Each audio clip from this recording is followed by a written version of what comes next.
I don't want your pity. I want you to understand me. I don't want you to feel sorry for me. Don't feel sorry for me. Do better. I'm trying to tell you what I went through. When I was in my bunk, I was like, damn, I've caused some damage. Damn. Like, I was running around here like a little demon seed, like dead ass, you know? Him being part of that life and me like always wanting to be part of that life, I think it was so easy for me to be like, I'm down too. Like, get sucked into it. Like, I'm a writer too, you know? You know what I'm saying? Like, that's what sometimes I'll be joking around with my sister. I'll be telling her, like, I paid for dad's sins. Like, I paid for them. I had to go to prison for him. Like, I've always known that this lifestyle, there's either prison or death. You get me? You don't play with nobody's money. People want to think, oh, she's just trying to be a chola or whatever, or, you know? It's not that I'm trying to be like this life made me rough like that. How is it that you went to beauty school and do that? How did you find yourself in a situation that'll eventually lead you to prison? Yo, welcome back to Reentry Network Podcast. It's your boy Yak. It's your boy T. We got another one for you guys today, man. Thank you guys for the support, man. But I want to welcome the homegirl. And shout out to Indicted TV for having her too, man. I want to welcome our homegirl, Genesis Blanco, AKA B. Period in the building. What's up? Right. Yeah. That's hard. Hey, where did that come from? Where did B come from? It came. Well, I had a lot of names growing up. I had like B. The B, just the letter B generated from like a whole bunch of names I had. So I was Baby Tears at one time. That's hard. You know, because my sister was Crybaby, but you know, she's 4 years older than me. So yeah, so it was just like, that's my sis. You feel me? Like, that's my twin. Like, yo, what's up, Baby Tears? Oh, that's crazy. But it was just like my middle school, like whoever I would. would hang out with, you know, like my girls. And then, you know, you meet other girls from like other, you know, little areas from you know, K-Town. And so I met some girl named Damion. And she was like, oh, you're like a Barbie. Like, you always got the flyest J's. Like, you always matching, color coordinated. Like, you're just like a Barbie, you know? So I was like, that's tight. Like, I like that, you know, and it was still B. So as I grew up, I kind of guess I stepped into like the Barbie character, you know, like I do like fly shit, you know, like I am a fly girl, you know. There you go. And so as I don't know, I think at some point in my life when I was like in my, I don't know, 17, 18, when I was running amok, I was just like, I'm going to just change it to B. Like, cut the Barbie. Everybody want to be a Barbie. Like, you know, everybody want to have the name Barbie, you know? I was like, nah, I'm just B. Like, that's who I am. And I don't know, it just stuck with me. And then Blanco, like, my last name's Blanco, so why would I not generate the B, you know? Yeah. Like, period. You put that together right. Yeah. That's hard, I'm like, man. period. Yeah, it's fire. It's fire. It works. It definitely works, you know? So it's kind of crazy because, like, I think, like, just going to jail and, like, it's always, like, inmate Blanco, you know? Like, so it was just, like, inmate Blanco, like, damn. Like, switch it up. Like, switch it up already, you know? So, yeah. You know what? It's funny because I thought B was, like, B as in, like, the insect or whatever. Like insect, well, right? now B. you could see it like that, like a little because you got good character, bro. Thank like you. you out there, bro. You out there, so it's good. Like I can you. see like the B girl, you know, like some dope shit. But you know what? You touched a little bit already on some family stuff, but I kind of want to like get back into that to give the audience a quick story of like your background where you grew up. So you have an older sister, 4 years older. You said, yeah, 4 years older. And there's another, and then sibling, there's right? the little brother. He's we're 10 years apart. I feel you. Yeah, and that's a good little chunk, huh? Yeah. You guys probably didn't really interact as much. No, right? And then because I think when I was 17, he was 7, so I left my home at like 17, 18. Okay. So I left for like 3 years. So when I came back, I don't know, I feel like there was a little bit resentment on his side. You feel me? So it was like we like crush heads, you know. I'd be like, you know, like, pick up after yourself. Like, I'm not your fucking babe, homie. Like, damn, you know, like, I'm tired. I come from work, too. Like, put your part, you know? Yeah. And so I feel like because I have a strong character and his character is a little bit different, like, we clash heads a lot, you know? That's my bro, though. Like, I got always. mad at love the from end my of the little day, brother. that's still your brother, You know? Yeah, you know. Yeah, so... You were kind of like a mother figure to him, too? Like, were you taking some of that? Yeah, well, yeah, because when we were kids, right, my mom had him young. My mom was young too. My mom's like really young, you know.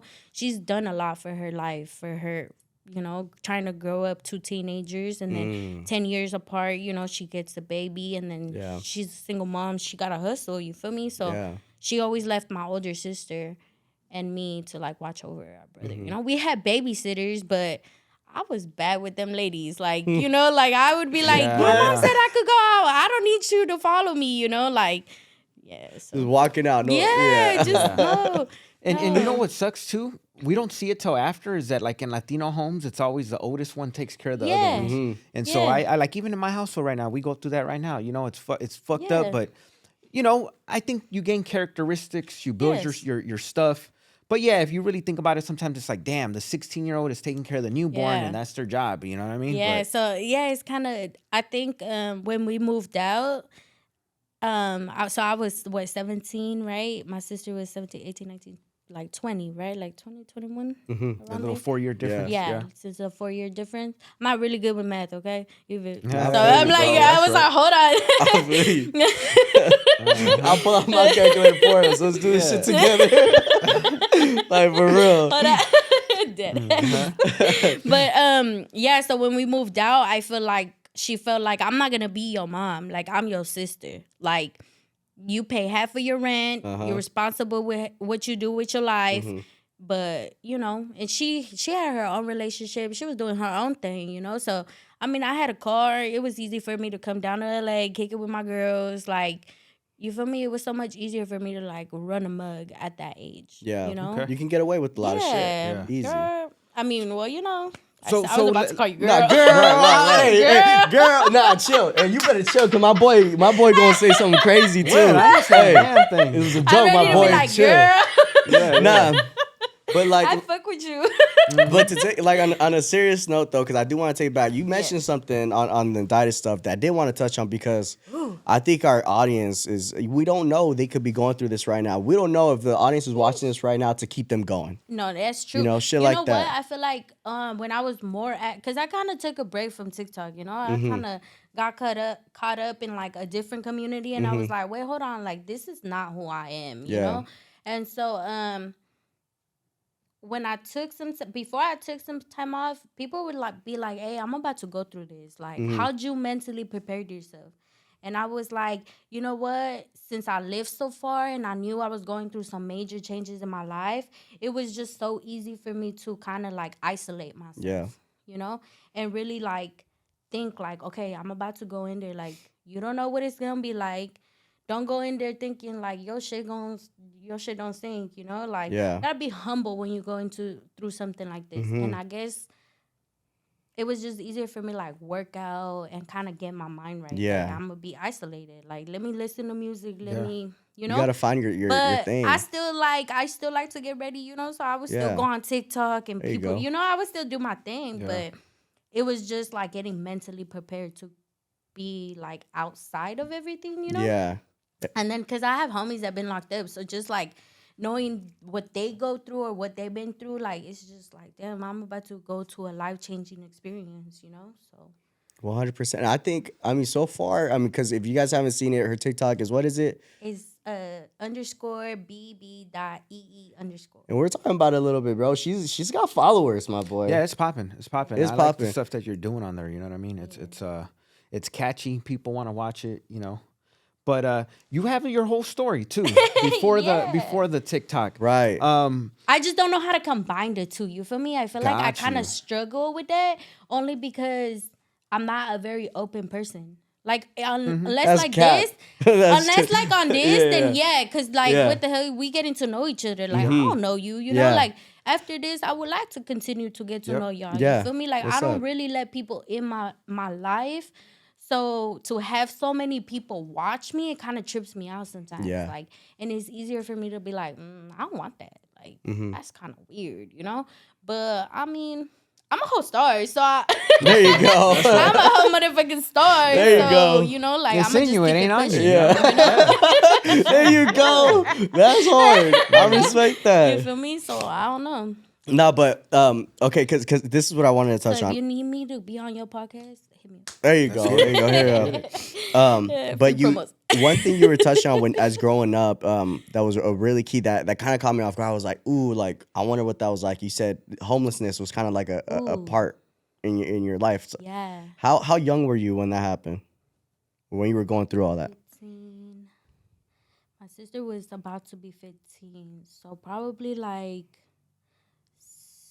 I don't know.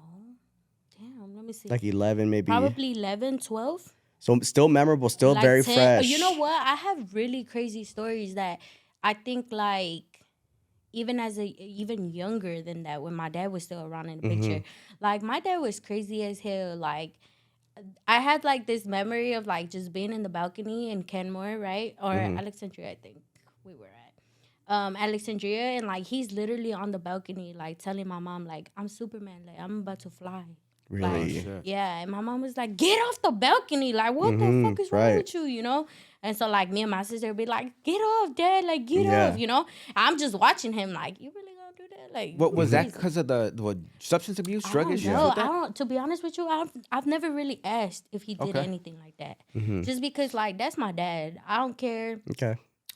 What he's done in life, like, and just leaving us, like, I would never hold nothing against him, you know? When I got older, I did, you know? And I kind of said some, like, fucked up shit to him before he passed away, you know? But I just felt like you left us. Like, you left us, you straight up, like, just left and had a whole other family. And, like, you know, like, I don't know. I kind of built resentment towards him, like, as we were growing through everything, you know? And then he fled because he was, like, on America's Most Wanted.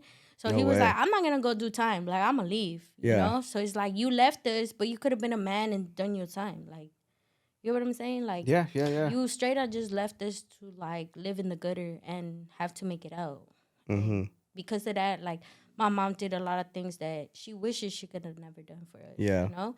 I mean, she did it because she's our mom, but we're never going to hold that against her. You know? Like, I would never do that. But that's moms. It's just like, but I have love for him. I'm the only out of my sister, because me and my sister have both same mom. Me and my sister both have same dad and mom, but I'm the only one with my dad's last name. So my sister has my mom's last name. Damn, so I just feel like it's I still gotta do attached better. to you. You get me? Like I gotta do better. Like I'm your seed. Like I'm not gonna be a fuck up and let my mom do everything. Like I don't know. I feel like our story, just like what we've been through, like it's meant to be told. It's meant to be something, you know. And me just like being the only one that's from here, besides my brother, because my brother was born here too, and I was too, but my sister was born in Guatemala.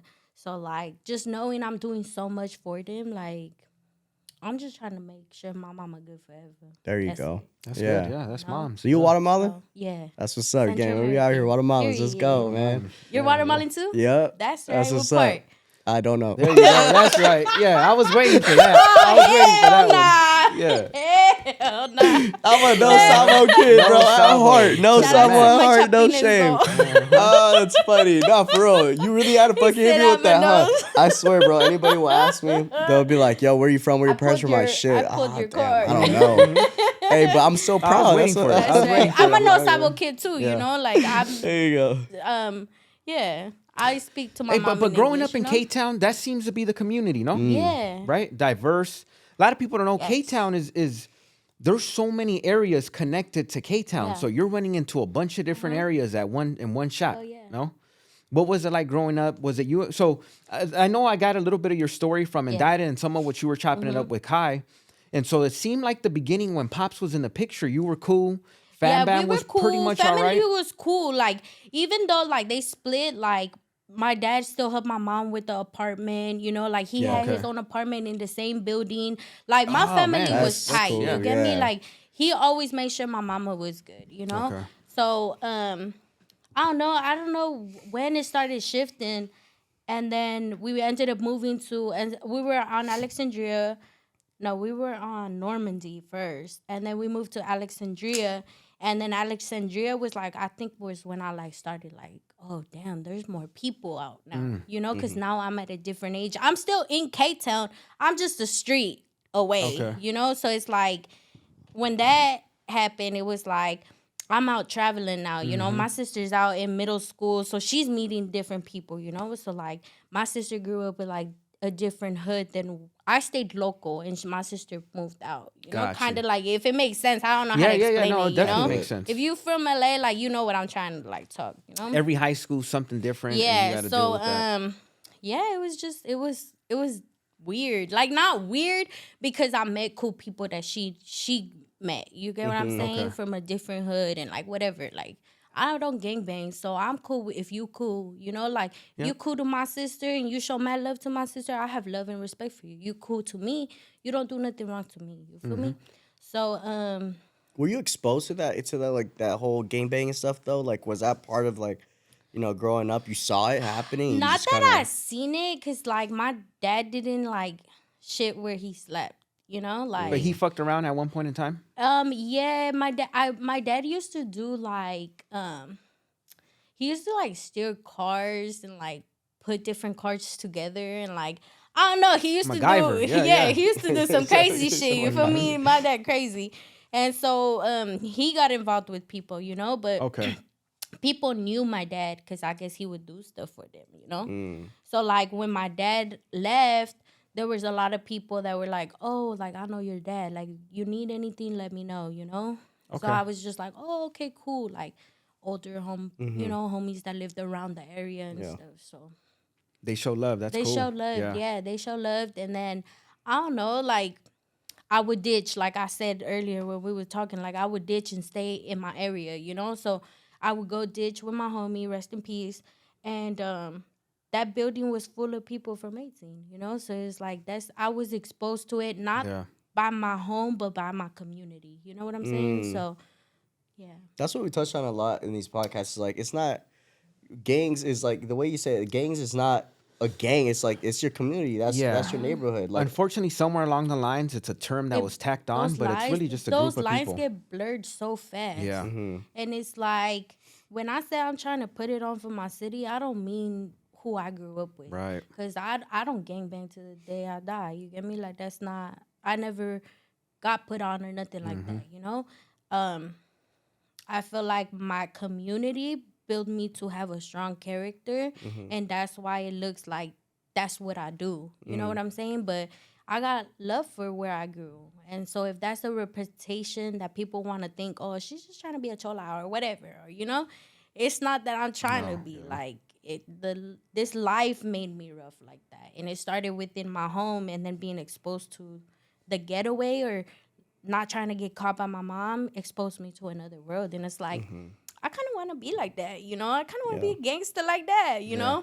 But the opportunity was never presented to be like, all right, we're gonna jump you and you're gonna be from us there, you know. What do you think would have happened though if it was you would have went along with it? I think I would have. At that age? What age, more or less, would you say these thoughts were running through your head? 11, 12. So young. You jumped off the porch young, huh? My homie passed away, right? And so I would always ditch at his house, you know? And so when he passed away, his sister and I, like, we got tight, you know? That's my dog. That's my partner, you know? And so I feel like going through that pain of losing, like I had just lost my dad. He was there when my dad died. So like when he died, it was like, damn, I don't got you or my dad. Like, damn, that sucks, you know? Yeah. And it was so easy to have so much hatred of everything that I have already experienced that I was just like, what the fuck is left? Like, let me just be from here. Like, you know what I'm saying? Like, let me go get revenge for my homie. Like, and I was so with it. I was so down to be like, put me on right now. I'll take the 18 seconds. Like, you know? So that's what I wanted at that time, you know? Being so young. So I feel like if we would have never left LA, that would have been like the life I would have took. Got you. So in a sense, shit, moms did her job, right? She did what she had to do. Hell yeah. And it's crazy because that same night that he died, he was like, come over, it's my mom's birthday, like I'm cooking. Your dad? No, my homie. Oh, your homie. My homie. He's like, come over, I'm cooking, everybody's down here. Like, I was like, all right, for sure. Like, I'm about to go. And so I remember I called my mom and I was like, hey, voy a ir a la casa de Chuy rapidito. Like, están haciendo comida. Like, I'm going to go kick it, you know? And she was just like, no, I'm going home already. I have a bad feeling. She's like, stay your ass home. Oh, man. And I was just like, what the hell? Like, man, you like, I'm just going for a plate of food, you know? And she was just like, I said stay home and that's that. And I was like, okay. So she called my older sister and she's like, don't let her go out. And so, yeah, like, I think like maybe like 20 minutes after that, I was sitting there. I was like, she's not going to come home. Like, I could just go, you know? Like, and I was like, I'm going to just go. And maybe I was like getting ready to put on my shoes and bam, you hear the gunshots. That's how close that house was, huh? We were so close. It was so funny because when we started kicking it, he was like, I want to know where you live. I said, because I could see the Hollywood sign, fool. Like, I could see it. He's like, me too. Where do you live? And I was like, I'm going to go to my balcony. He's like, all right, I'm going to go to my room and I'm going to put the flashlight. And you tell me if you see it. I was like, all right, for sure. And so, yeah, that's what he did. And that's how I was like, oh, that fool's right there. So, you know, he would be like, hey, like, are you home? Like, let me see if you're really home. Like, you know, like, all right, cool. Like, I'm right here. Like, pull up, you know? That's funny. So it was like really close. It's close as hell.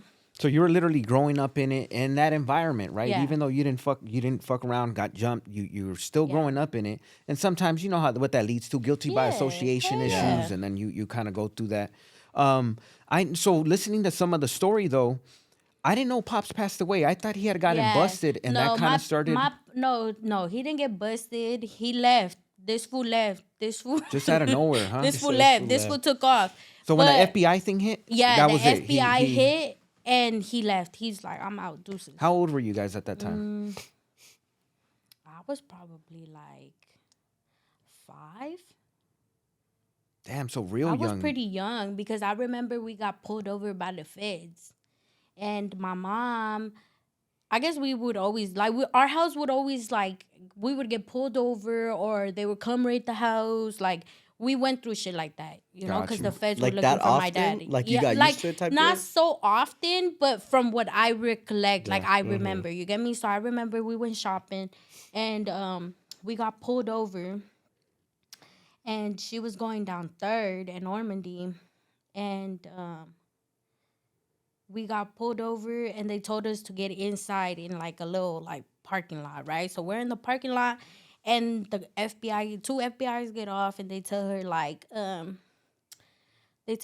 where's he at? Like, if you don't tell us where he's at, like, we're gonna say that, like, you're conspiring with him, you get me? And in feds, like, that's conspiracy. You're hiding him, you know? So since they were married, it was so easy to target my mama, you know? And, like... And probably you guys, too. Yeah, so I remember they told my mom, like, if you don't tell us, we're gonna take her from you. Yeah. And I was just like, oh, shit, like, what the hell? Like, nah, that's not cool. I mean, we're not telling on my dad, but, like...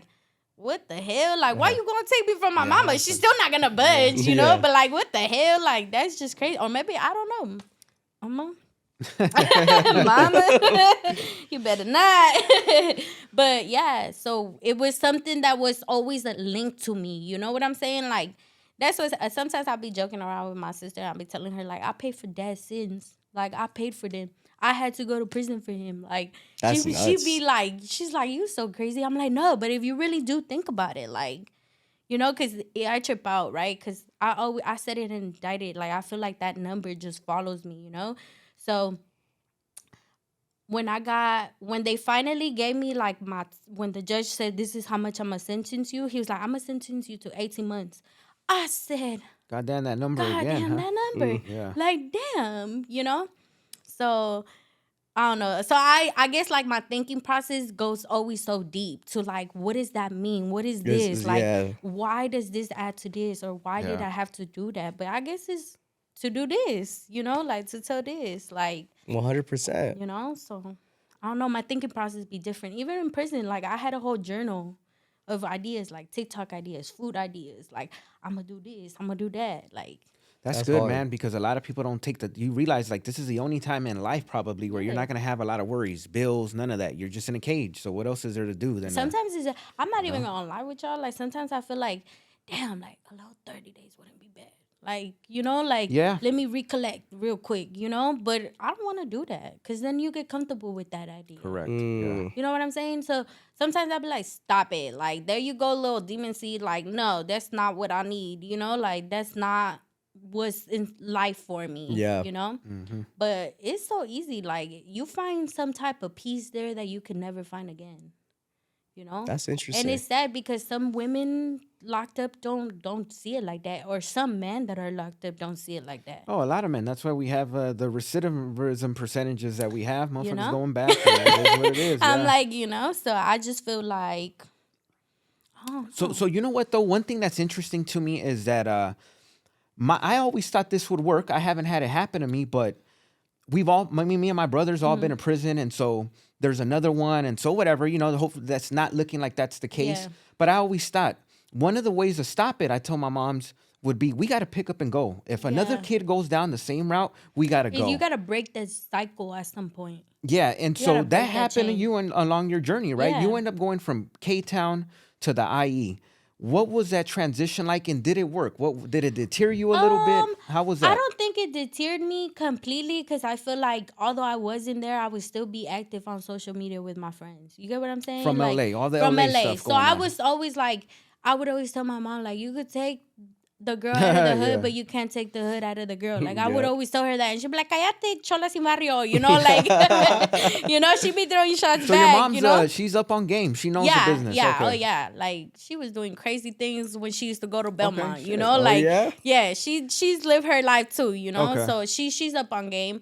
So, I feel like when I moved, because I moved all the way to Paris. When we finally left LA, it was Paris. And out there, I felt like there's nothing out here. Like Paris, huh? In order to get to a McDonald's, like at that time, you would have to literally like get in a car. You're talking about like walking like 3 blocks. And it ain't no K-Town, LA blocks. Like, it's like desert blocks, you know, like that shit gonna take forever. Yeah, no lights at nighttime. Like, you know, it's crazy out there. Like, it's a whole different scenery. And so, how old were you when you got pulled out? I was probably over there like 14.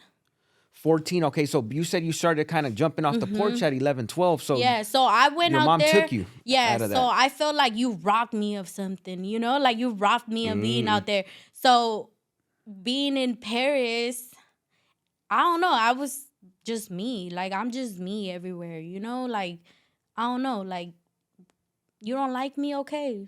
What you gonna do? Like, what's up? You know? Is your personality. Like, yeah. So, but did you feel like the same, like you still needed to do that there? Was that type of environment it wasn't there? that type of environment like that because it's not isolated out there. You get what I'm saying? Like everybody's cool with everybody. Okay, like Negros with Mexicans, you know, like at least middle school was like that, you know, because I went to middle school out there, you know, so I finished my 8th grade out there, or no, half of my 7th grade out there.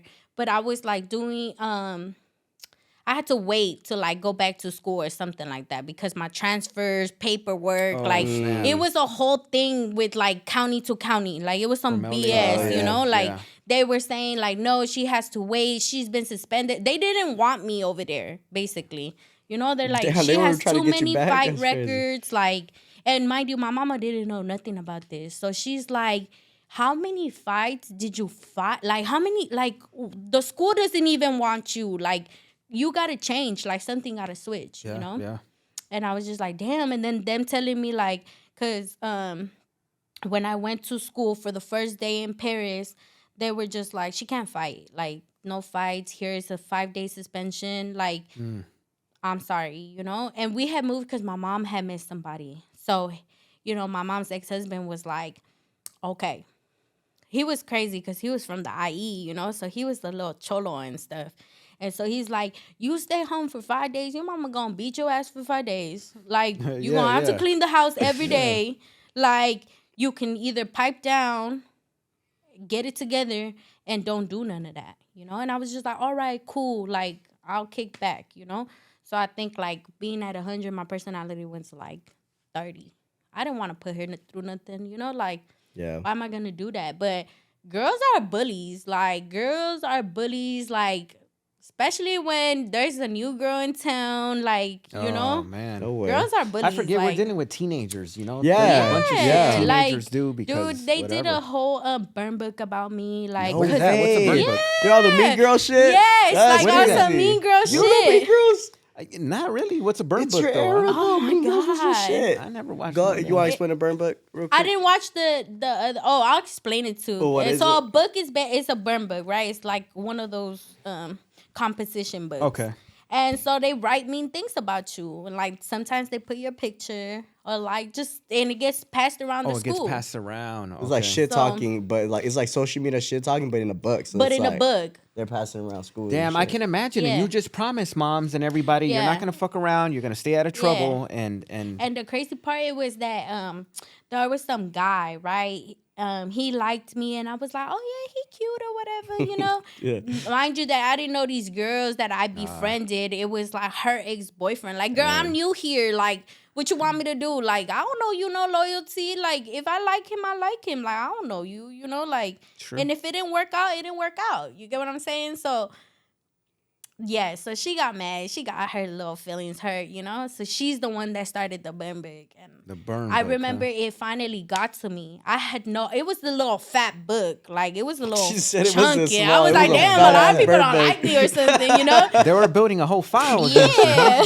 Oh, man. That, like, yeah, I remember I seen it and I told a girl because I used to, like, break bread with her, you know? We used to sit at the same table. And I was just like, hey, can you come with me to the restroom? She's like, why? And I was like, just come with me. Like, come on, fool. Like, let's go. And she's like, okay, cool. Like, all right. So I remember we got in the restroom and I closed the door. And I straight out, like, took the burn book out. And I was like, what the fuck is this? And I, like, tossed it at her.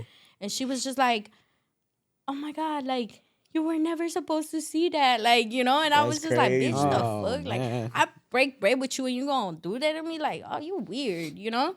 And, like, she's like, I'm sorry. Like, I don't want to fight you. Like, you know? And I told her, like, we're not, like, I'm not going to beat you up. But, like, keep my name out your mouth. Like, next time I will beat you up. You know? And I just walked out. What know? was and then that was it. That was after it. that, yeah. I could tell she really did not want to get down with me. Like, Did you want to stay there though? Like, were you already like after that? You're like, damn, fuck this place. I need to go back. Or no, I was just like, fuck it. You don't like me? Like, okay, you gonna have to walk around the school seeing me every day. Like, I'm not pressed by nobody. Like, I'm not pressed by you. Like, the way I seen it, like, you're a pussy. You ranked it. Like, you know, so to me, it was easier to walk around like a whole bunch of girls don't like me than to, like, be like, You oh, I want to embraced run it. back. Yeah. Yeah. damn, B, you crazy? That's crazy. Yeah, what? You know, I don't know. I feel like I'm like I a little respect it, devil. though. You feel me? Yeah. Like, I got a nice part of me and I got a little devil inside of me too, you know? So it's easy to switch it. Yeah. For me. No, least, 100%. I think Yeah. that's one of the things too. Like, people got to be able to understand like when is the right time to be. You know who you got to be. Yeah. I think it's funny. I keep exposing T. Like T. T's a different man when it comes to work, bro. Well, hold up. Oh, Pause. yeah. Nah, but like there's people that when it comes to like having to change it up, be professional, whatever, you be professional. I know you could do that too. Yeah. But when it comes to obviously you're gonna hold yourself up. Like Yeah. if someone's doing something Yeah. stupid, you're gonna hold yourself up. But that's what a lot of people can't do. Yeah. You know, some people just stay mad, or some people will just will be I think the I was wrong. just so mad for such a long time. Hey, you've been Like, through a lot of shit. I don't want to be like that. Yeah. There you You go. know, like, I really don't want to be. Like, I guess seeing the version of me, like, being locked up and seeing the version of me that I caused so much pain. And it's like, I was even, like, ruthless with, like, my siblings. You know what I'm saying? Like, I wasn't just, like, I never laid. I mean, yeah, my sister and I would, like, tuffle here and there. We would get down, you know? But I guess it came to a point where I was, like, verbally abusive to more people.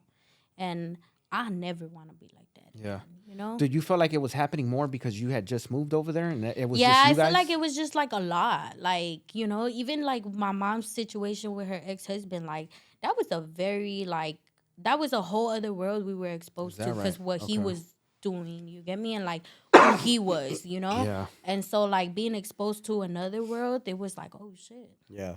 You know, like I had never heard corridos in my life until I moved out there. That's right. You know what I'm saying? That's like it out there, huh? that's a whole other like world, you know. So I was. You know just what? like, You're right. yeah. They have like gallos and stuff out there. They have the Yeah. farms. People go Like, buy goats and shit to yeah. kill, and they do all And that we out lived there. like we lived in his area. You get what I'm saying? Got So you. we were around his people, and like that's what he was into. Mm-hmm. You know? So question about that. It sounds like in the beginning it kind of worked. You're listening to moms, Yeah. and you're like, I'm not gonna fuck around. I'm not gonna get suspended again. But did it end up getting worse? Is that safe to say? No, it didn't get worse. I think what I was seeing kind of was like, damn, that's crazy. Like, I don't know. I was just exposed to a whole different world, I guess. And like with what he used to do. You get what I'm saying? That like the way that I work, I was just like, well, who's Griselda Blanco? And who's this? And who's that? And I'm like, you know, I got curious, and then you like look stuff up, you know? So it's like, oh, Griselda Blanco. Like, oh, I'm a Blanco. Like, you know? Yeah. You kind of like start making something out of what you see. You get what I'm saying? So I wasn't even mad. I was just like curious. Like, So curiosity kind of led Yeah. you to, because what I'm thinking too along the lines of like, again, you would think that'll work. Like, fuck it, I took my kid out. Yeah. She's nowhere near the neighborhood no more. But now you're in a new environment. And I'm thinking like you would think that would have changed the whole path. But you still end up in a path Yeah. of, unfortunately, led you to prison. How was the whole high school thing? Did that have anything to do with the lead up to that? high school, I think in Paris, I was still kind of like, I don't know, like I was still me and in tune with like the LA life, but it was different. Like, you know, it's kind of like no one really, like there wasn't really much fights like between races out there until I hit high school in Paris. Paris high school was like, damn, this is that was like a whole other city, you know? Because like I lived in Paris and that was Moreno Valley. So like going to school to Moreno Valley was like, damn, like there's so many people that don't like each other out here. And it's really race now. Like, you know, like. It's not predominantly white out there? It's not. That's what I thought, It is, but- but it's not. Like, it's so weird. You're always going to have, like, the people from LA that moved out there. You get what I'm saying? Okay, So yep. you're always going to have those troubled teens, you know? And, like, those people, like, you know, Yeah, the yeah, people yeah. try Yeah, to yeah. leave the lifestyle, you know? Yep, And so, just seeing the difference, because I feel like when I went to school out here in LA, it was really separated. Like, really separated. Like I didn't talk to no tinto, like, you know, like I didn't do nothing like that, you know. And so it was like, this is my people, this is my race, you know. And so going to Paris and Moreno Valley was different. Everybody knows everybody out there. They don't walk around like that. Like it's everyone's equal out there. You get what Yeah. I'm saying? Like Do it you don't think it was matter. because like the mentality of like, fuck it, we're all on the same boat out here? Like they don't like us out here? Black, I don't Mexican, know. Asian, whatever. They're not really into the minorities out there. If that's Probably. a thing. I don't know. Probably. Okay. Could be it. I don't shit. know. Yeah. No, and again, I'm It was just trying just so to. different out there. Like I don't even know how to explain it. Like That's it was how- just yeah. different. Like it was different too. It was like, okay, well, I guess I'll be cool with everybody. Like, Okay. yeah, as long as you don't say nothing about me, I'm cool with you. Like, I mean, I didn't, you know, there were certain things that we're not allowed to, you know. Like I remember I wanted to go to this school dance. Some little black guy asked me. And I had told my mom, and my mom was like, "Oh, my mom and well, actually, her ex-husband was like, she's not going with him. Like, Oh, she's not going yeah. with him." So I was like, how do I go and tell him, like, I'm sorry, my family said I can't go with you Damn, to the that's, dance, you know? Yeah, that's Yeah. rough. So I was just like, yeah, I'll go with you, but you have to wait for me inside. Don't wait for me outside. Like, you can't come to my house. We can't take pictures. Like, we can't do that. Damn, my boy set up everything for me. that's My what's boy up. You was in know, there with like, the tie we and can't do everything. none of that, you know? With the flower ready to go. Everything, that sucks. So Did you end up graduating? Yeah, I did. So you graduated. I Okay. graduated out here in Ontario. Were there Okay. were there So- any like college goals though? Like when you were doing that, like did you ever think about going to school or anything like that? I just feel like school's never been really for me. Like, or maybe because I didn't put the time and effort for it, you know? That is just like, I don't know, like sometimes I feel like I should go back to school. Like, there's certain things I would want to know completely, you know, like better vocabulary or, you know, like learning how to read a little bit, you know, like a little bit more, you know, like I didn't have, like, I guess because I was going through all of that in LA, like it just made it so easier for me to like completely shut down. Like, completely, you know? I didn't want to learn. Like, I don't want to, like, I just closed myself. So whatever was in front of me, like, I wasn't really soaking it in. So I feel like that's why sometimes my vocabulary ain't all there. Or sometimes I kind of stutter or, like, you know, like, I don't know. No, I get it. And I asked just because, like, I mean, there's a lot of times where, like, people have these goals and something gets in the way. So, I mean, if you, like, the idea is, I went to, like, beauty school after I graduated, you know? Yeah? Like, I went to beauty school. See, that's what I'm like, talking I about. didn't go to, like, I didn't go to school. But still, like, I still you went to had something that I'm just like, okay, I could use this. Like, this was could right be my after? goat out. This was, like, right after I graduated. No, because I graduated, then I got kicked out, and then I was still running my mug. Got kicked out of the house? Yeah, I got kicked out of the house. Because what, you wanted to run your own program? No, I mean, kind of. I guess kind of how it was, you know? Okay. And so my mom's very like, okay, y'all think you could do it? Yeah. Go outside then. Go figure it out. And so, I mean, even when we were younger, she used to kick us out, you know? So I'd be like, okay, like, I'm going to go kick it at the block then. I used to, like, leave a little backpack ready under the Crazy, huh? You had it ready to go. I used to leave a little backpack ready under the sink in the restroom. Because there was a window, so I was like, she gonna probably kick me out tonight. Like, okay, I'll get the bag, throw it over. That's nuts. And I'll be back the next day. You get what I'm saying? Like, I'm not gonna fully leave my house because I know she's gonna come looking for me. So, but I'll leave for the night. Like, I have you stressing a little bit while I'm not home, you know? Like, you wanna kick me out. Like, I love my mama, but that's just how I felt, you know? Yeah. Being young, you wanted to prove your point, too, to moms. You know what I mean? Yeah. I'm like curious too, though, man. How most of the time when you don't graduate high school and you've already been locked up a couple times, that'll kind of lead you to that path, though. How is it that you went to beauty school and do that? How'd you find yourself in a situation that'll eventually lead you to prison? So, okay, so I got kicked out. I was dating this guy that was locked up, right? And so how does that come about, bro? How does that happen? We were both like, hold on. I just said so. Yeah, let me find out somebody gave you a pen pal letter and said, write this, bro. Nah, so my homie Blanco, rest in peace, he was locked up. And so he used to date my sister at a very young age. Was he like a high school friend for you guys or something? He was a neighborhood friend. Okay. Yep. And so we're already living in LA, you feel me? And so, no, we're not living in LA. Sorry. He's living in LA. We're out here in the IE. Okay. In the IE area. I'm going to just say the IE because I went everywhere in the IE, you know? So we're just in the IE. And our homie Frosty had just passed away. So we went back to the neighborhood. My sister and I. You were 18 already? I was probably 16. I was about borderline to get kicked out. I think when I went back, that's when everything kind of just happened. Yeah, so so my homie Blanco's busted, right? And so he's talking to my sister, you know, I guess. And so he's like, hey, where's your sister at? Man. So I'm like, what's up, fool? And he's like, what you doing? I said, nothing, right here posting. And he was like, hey, the homie said he knows you.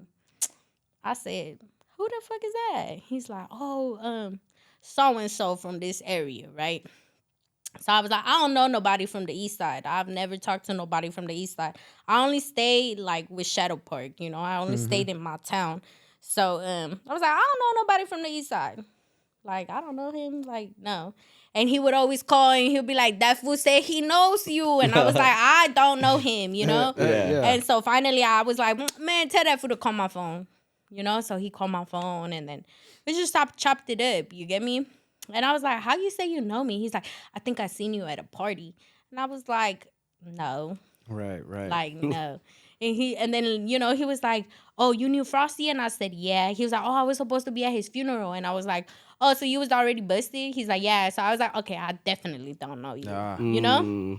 Like, we don't know each other. And then, yeah, he was just like, well, we could get to know each other, you know? And I was just like, well, you keep bugging my phone, so I guess, like, fuck it. What's up, you know? And so, yeah. something led to something, you know. All over the phone. So you end up, all over the phone, and man. I had an online lover I had once, but that was all through little DMs and stuff. But that was like 10. I was like 10, bro. No, it was a phone, and then that was it. So did you ever think that interaction would eventually like put you in a situation to get busted? Yeah. You kind of knew that was coming? I would always tell him, like, you are my karma some way, somehow. I don't know what it is, but you gonna be my karma. Oh, you knew it. I knew it. I feel like I have instincts, like, with who, like, I don't know, as weird as it sounds, like, if I date you, like, and I have some type of feeling towards you, like, I know my intuition just tells me. That's how pure and holy I feel like I am. You know what I'm saying? So, I don't know, like, I just knew you weren't good for me. Yeah, but I was just like, I'm too much of a ride or die girl, like, so it's like, all right, let's do it, you know? And this fool was like facing 50 years. I said 17, I think I started like officially, like, I met him, I was 18 when I officially like started talking to him and like, you know? I was like, I'm serious about him. I was already living, like, I was already kicked out. You know, when I met him, I was 17, about to get kicked out, and then everything happened so fast. We got kicked out. We got an apartment. You and your sister? Yeah, me and my sister. And then it was just like, well, it's what it is. It is what it is. Like, you know, he would, because he was like blowing up my phone. Because I talked to him, but I was just like, whatever, you know? So, when I finally got kicked out, I think he called and I picked up the call and I was like, hello. And he was like, damn, I've been calling you. Like, I had to put someone to tell you. I had to have someone put money on your books. And I was just, money on your books, money on your phone. For a three-way or something. And you don't pick up. Like, I had to put the money on your phone. And I was like, oh, okay, what? He's like, oh, well, what's up? Like, what's going on? I said, nothing. I just got kicked out. Like, we're looking at this spot. Like, you know, and he was just like, oh, word? Like, what happened? And so, like, I don't know. I guess I started venting to him and shit that was going on. And it started like a genuine friendship. You get me? That, like, he was a cool person I was talking to at the time, you know? But I feel like him being part of that life and me, like, always wanting to be part of that life, I think it was so easy for me to be like, I'm down too. Like, get sucked into it. Like, I'm a writer too, you know? So I don't know, like, it just kind of led to that. And then I remember I was kicking it at my homegirl's house one time. And I was like, I'm going to go see this fool. She's like, you gonna go He was still see busted? him? Yeah, he was busted. Okay. He was in Man Central Jail. I was like, yeah, I've been talking to him for a cool little minute. Like, he cool. Like, I'm going to go see what's up with him. Like, I want to see what he looked like, you know, because he had That's told crazy. me. The whole time you never knew how he looked like, Okay, so I'm about to lie because, well, I lied to him, but I'm about to tell the truth. He had told me, like, look me up on Facebook. That's right. And I was like, oh, okay. So I remember I looked him up and I was like, ew, he looked like a mole rat. Like, that's crazy. I was like, ew, he looks like a mole rat. Like, ew, hell no, you know? But the voice was just, I don't know, the voice was something else. Like, it was like, conversation was cool, you know? So it's like, let me go. I'm curious now. Okay. Curiosity killed the cat. You feel me? So I went and I seen, and it was so weird because, like, you walk in, right? And you like check in and you go straight, right? When you in Man Central Jail, you go straight and then you hit the little door, right? And he was like the first one there, like, but it's the hallway you gotta still walk through, you know, because it's like little spots, little slots or whatever. So he's just sitting there like with his blues, and I was just like, oh my God, like, I'm not even gonna lie, I was like, damn, that fool looked like an angel and a demon, because he was super blanco. He was like bald as fuck. And I was just like, oh my God, like, he's so white, but he's so blasted. Yeah, he was blasted and he had blasted the face, whole, everything, the whole like, thing. You didn't know that prior though, or you knew that already? I mean, I guess like just little tattoos here and there, and I was like, okay, like, that's not bad, but I don't know, seeing your arms, like, I was like, damn, that fool is tatted as hell, like. Yeah. What were the first words? And even if you're dark, you get light. Because ain't no fucking... Yes, you get super light. I came out super light right there. Pale. Now I'm like, my natural color. I'm a little negrita. What were the first words that were exchanged as soon as you sat down and you were about to talk to him? He said, what's up? That's right, what's up? He said, "What's up?" And I was like, "What's up?" Yeah, there you go. But yeah, I knew. I was like, "Damn, this gonna be trouble." Yeah. Yeah. So I guess where did that develop and kind of led you to, to your I think sense? because he's part of that lifestyle, and you want to prove yourself while you in there. You want to prove yourself. You want to show to you somebody. And and I respected whatever he did. Yeah. Like, okay, you need me to send this number out. Okay. Oh, you need All a the Cash stuff App? that comes, Like, yeah. not Cash App. What the fuck? That's now. But Western Union. at or Western whatever. Union, like Money Dot, Green Dot, Green dots, man. I thought that was dead. Okay, yeah. That's a major throwback. Yeah. You feel me? So it was like, oh, okay. And so one thing led to another, Then he got in trouble, and then clear up my name, please. Like, all right, cool. Like, who do I gotta talk to? And I don't know. I just carried myself well that they were just like, what's up? Yeah. They were cool They with were it. They're just- like, okay, they had enough love Yeah. for you where you're like, all right. Well, I guess me clearing up his name and just showing like we're not whoever this person's saying we are. Got You you. get what I'm saying? 'Cause supposedly, that he had took like $6K, and I was like, what $6K? Like, Yeah, motherfucker damn, ain't got what no the fuck store. you Where have you talking even about? said- Like, yeah. we struggling out Yeah, we ain't here. even got, yeah. Like, what the fuck, And so having to just show that I have to clear his name, and how I showed that, I think to whoever I showed it was Yep, just yep. like, oh. But as you're going through that, you're not thinking in your head, fuck, I'm in too deep, or I'm scared, Nah. or maybe I don't want to. What Nah, am I even doing? you know what? I didn't share this on Indicted TV because I feel like my sister wasn't ready to talk about it. But the reason why I was just so full throw Do it. with it was because she had been diagnosed with cancer. And it's us two living together. Like, I'm a thug it for my sister. Yeah. I knowing the consequences. You get me? Like, I've always known that this lifestyle, there's either prison or death. You get me? You don't play with nobody's money. And that's You don't crazy that bite you were the aware hand of that that. feeds Yeah. you. You feel me? And so, her going through like her chemo and her cancer and stuff, it just made me want to grind harder. And even though I was grinding for all the wrong reasons, like, I was gonna do what I had to do for my household. That's rough. Yeah, that makes sense. I think that's one of the things that it's like, there's a theory behind that. I was talking to a clinical psychologist just recently, and she was like, there's a theory behind that. When someone from your family is really in need and really in need, what is the crazy shit that you would do for that person? And what does love and life or death do for somebody? And I think in your case, you were trying to hold it down, trying to hold that household down. I was like, I'm not losing no sister. What the hell you Yeah. talking about? I'll go to jail or lose my life before she loses her Your life. sister, You get man. me? That's That's a my tough one. sister. You Yeah. know, like, you said how much are the pills? 500 every week? Say no more. Is that a real thing? Was that a real thing? Like Yeah. the whole stories where the Medi-Cals are Yeah, issue? it was. And you don't... You mind you, my sister is she's an immigrant. Okay. So she's like, Damn, that's can't do unfortunate. much. You Yeah. know what I'm saying? So that, like, I just felt like, damn, like the apartment's undermining her house. Like, like, I gotta help my sister in any way, shape, or form. Like, I was gonna do It whatever. sounded like that was your road dog. It was you too. That Yeah, was it's always been us two until my brother came along. You feel me? And Okay. like, then it's the three of us. But I grew up with her. You get what I'm Yeah. saying? Yeah. Like, we did a lot. Like, even when you said you guys were homeless for a time, like, yeah, we were homeless. I showered at McDonald's. Sometimes I had socks with holes. You get me? Like, I didn't have it all at one point. One point, it was like we had it all, and then we didn't, and then we go back to having it all. You get me?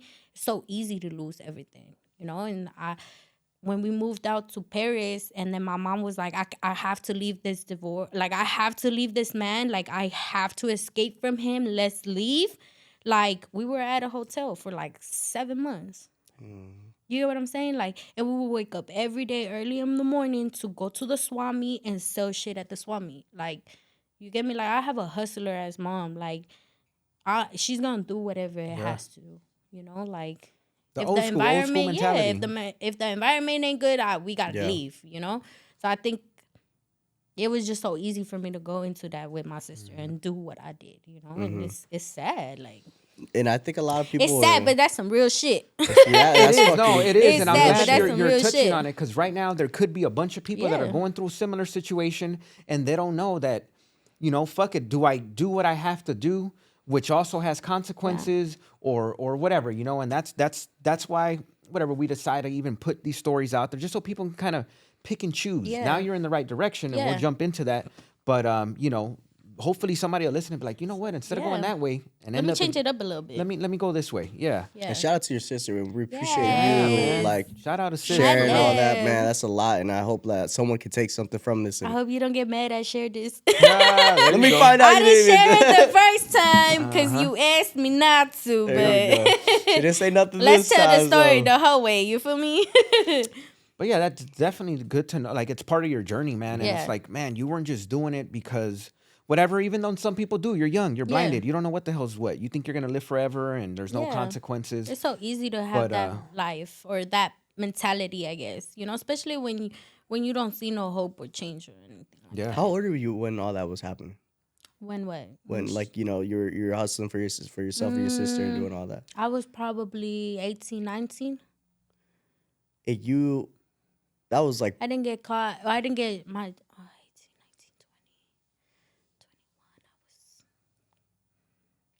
20, 21. I was 22. When you got caught up? When my house got... I was 21 when my house got raided. I was 22. I moved back with my mom. Because my sister got raided. After my house got raided, my sister was like, you gotta go. Like, what the hell is you doing? Was sister better at that point? Yeah, I mean, she's always done good. You get me? From the minute we left LA, she stayed good. Yeah. Like, no, and I'm talking saying? too about the medical issue. Yeah, no. Oh, she dealt with it for maybe 2 years. Okay. Or so, maybe a little bit longer. I don't know. I stopped talking to her because I felt like you kicked me out. Ah, man. You get what I'm saying? You kicked me out. I felt like that. Which I'm sure you had time to reflect and you didn't know. Yeah, hell yeah. I'm telling you, I was so verbally abusive to her that it ain't even funny. Damn. Like to the point where where I was in my bunk, I was like, damn, I've caused some damage. Damn. Like, I was running around here like a little demon seed, like dead ass, And so being in prison and actually taking the time to reflect on my actions with my loved ones, damn, that shit hit the core. Because it's like, damn, that's my blood. Like, I came to prison for my blood. Like, why would I be so ugly to my blood? Mm-hmm. The ones that are there for you.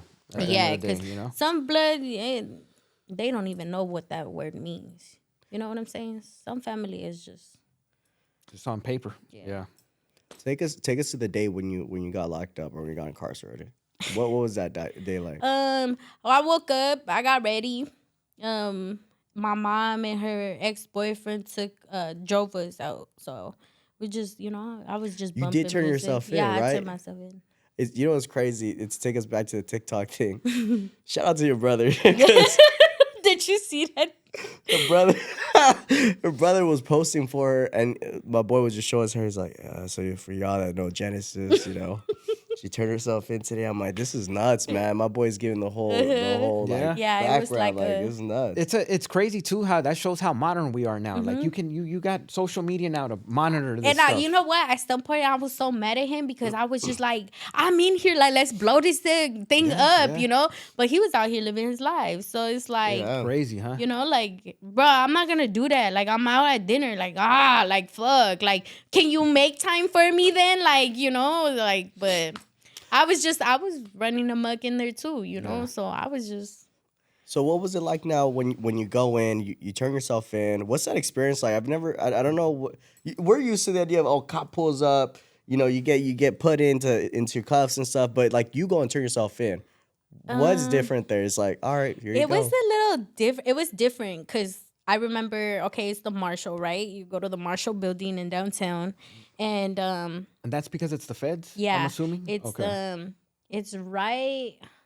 I don't even know where it's at. That's how much I don't care about the building. There you go. But it's in downtown, and you could see the Union Station. The Union Station. Yeah, I know which one. It's literally MDC. in the middle of downtown. Yeah, it's like in downtown. You feel me? So I go to the front and like, my homegirls, my mom, my dog, my brother, my sister. Damn. And we're all there, and so I'm like, all right, cool, but I gave each person, I gave something. Like, all right, you gonna hold this, you have my phone, you have this, you like, I had like a whole game plan before turning myself in. So I did that, and then we go inside, and I had like this little, I had in a phone numbers, like a little piece of paper, just emergency contacts, right?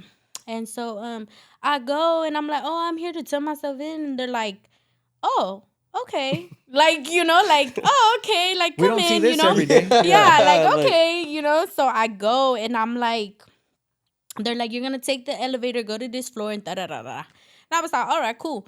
So I go, and I'm sitting outside, and so I'm like, did they tell them I'm here? Like, I'm just walking around the lobby. Like, it's weird as hell. I'm just like, waiting. You're just waiting. Not handcuffed, not nothing. No phone, no nothing. You're just waiting, Did you know what you were getting busted for, or what was pending?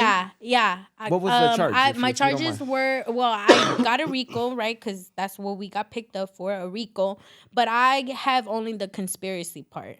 So although you have like the RICO name, like my actual charges were something that they think I did. Yep. The conspiracy part of it. Conspiracy, like it wasn't. Did you know how much time, more or less? Is that what helped you go turn yourself in? No, so because once you get sentenced, right? So I had signed from 36, from 30 to 32 months, or 28 to 32 months, something like that. Because it's like a chart, right? And it goes by months and it goes by numbers. Okay. Right? So I got to a point where they were like, this is your last deal. You plead guilty. The attorney deadass told, like, tell her, the DA told my attorney, tell her that she doesn't take this deal, like, I'm going to add methamphetamine charges. And I said, oh, no. I'll take this. I'll sign right here, And so I signed. And then it was crazy because I wasn't with this fool no more, right? And the day that they hit me up to tell me that I had to plead guilty was on his birthday. And so I was like, oh, my God. Like, oh, like, I was just like, So, yeah, it was kind of like, kind of weird. And so I signed, and then COVID hit. So it's like everything's prolonged. Oh, shit. So when you do Fed time, I don't know if you guys do it with the states, but I know Feds, you have to go to this building and you have to tell them like everything you've been through. As far as what, like they ask you questions. Upbringing, or like your upbringing, like, oh shit, okay. So is your real name Genesis Blanco? Yes. Did you live in LA? Yes. Like, how was your experience living in LA? Like, they wrote a podcast in there. I don't even know. Like, it's like it's a certain name for it. Is it like a counselor doing it? Like an intake type? It's literally, I don't know, bro. It's literally a building in downtown, and it's a federal building, and you go in there and you talk to these people. Like, I ain't telling, I ain't no snitch. You feel me? Like, no. Like, I was my attorney from the moment I met. Shout out to my attorney. That fool is cool as hell.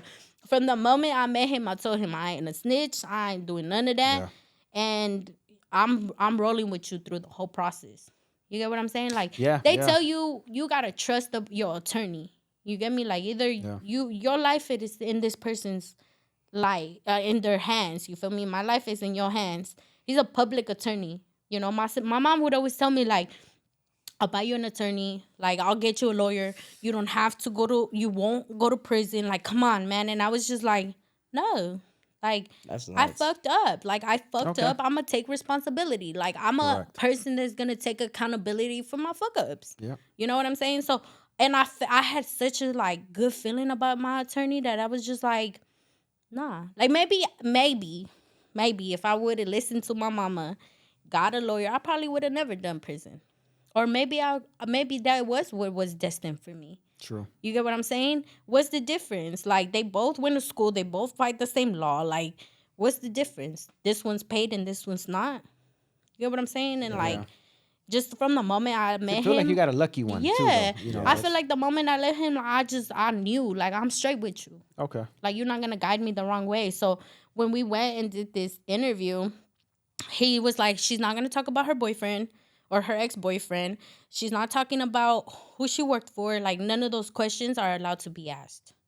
You know, with the lawyer there. Yeah, with he my put lawyer that in there. stone. Yeah. Okay. And so he would like, even when I swear to God, when I finished, I felt like it was like an interview, like dead ass. You know, I'm just talking how we are right now. She was like, I'm gonna do everything in my power to make sure that when the judge reads this, he reads all your high points of what you've been through, your trauma, and everything. You get what I'm saying? So the judge has to read this file of you. Of course, if you have a record, it gets repetitive. They don't want to see the same thing. You get what I'm saying? I don't know how it works, you know, from the feds, but I get you. it's like a clean slate. Like, if you're gonna judge me off of what I've been through and what led me to make my crime. Don't judge me based off of my appearance. Like, yeah, that takes play. Everybody has a judgment on how you gonna look, you know, but I feel like when I went in there and he was just like, just tell it all. Tell what led you to do what you did. You have no record. You've never been arrested. You've never been to YA. You've never been to the halls. Like, you know? Can't be that bad if you. Can't be that bad, but let's look into it. And once you look more into the surface, it's like, oh, shit, she's been through some shit. That's what led her to that. You know? I like that. They give you an opportunity. It's basically judging your character versus whatever you're in there for. They're giving you an opportunity to throw your background. If you were holding 2 jobs and you have 5 kids and you're the owner of the house, hopefully that would lean some weight into you know. And I can see the flip side is, you know, like you said, if you're going through a bad situation, that caused me to kind of do this, you know. There's other options. And then not just that, but it's like, I think like, I guess now I think I'm just so verbally to say, like, I've had mentally like been challenged, you know, not just with the background of like where I live or what I grew up with, but I also been like, I don't want to say like I've been molested, you know, but I've had some type of nature of that. You get what I'm saying? Yeah. And I think that really like challenges a girl. You know, and so it's like as you grow up and your figure changes, right? Like, you want to cover up a little more.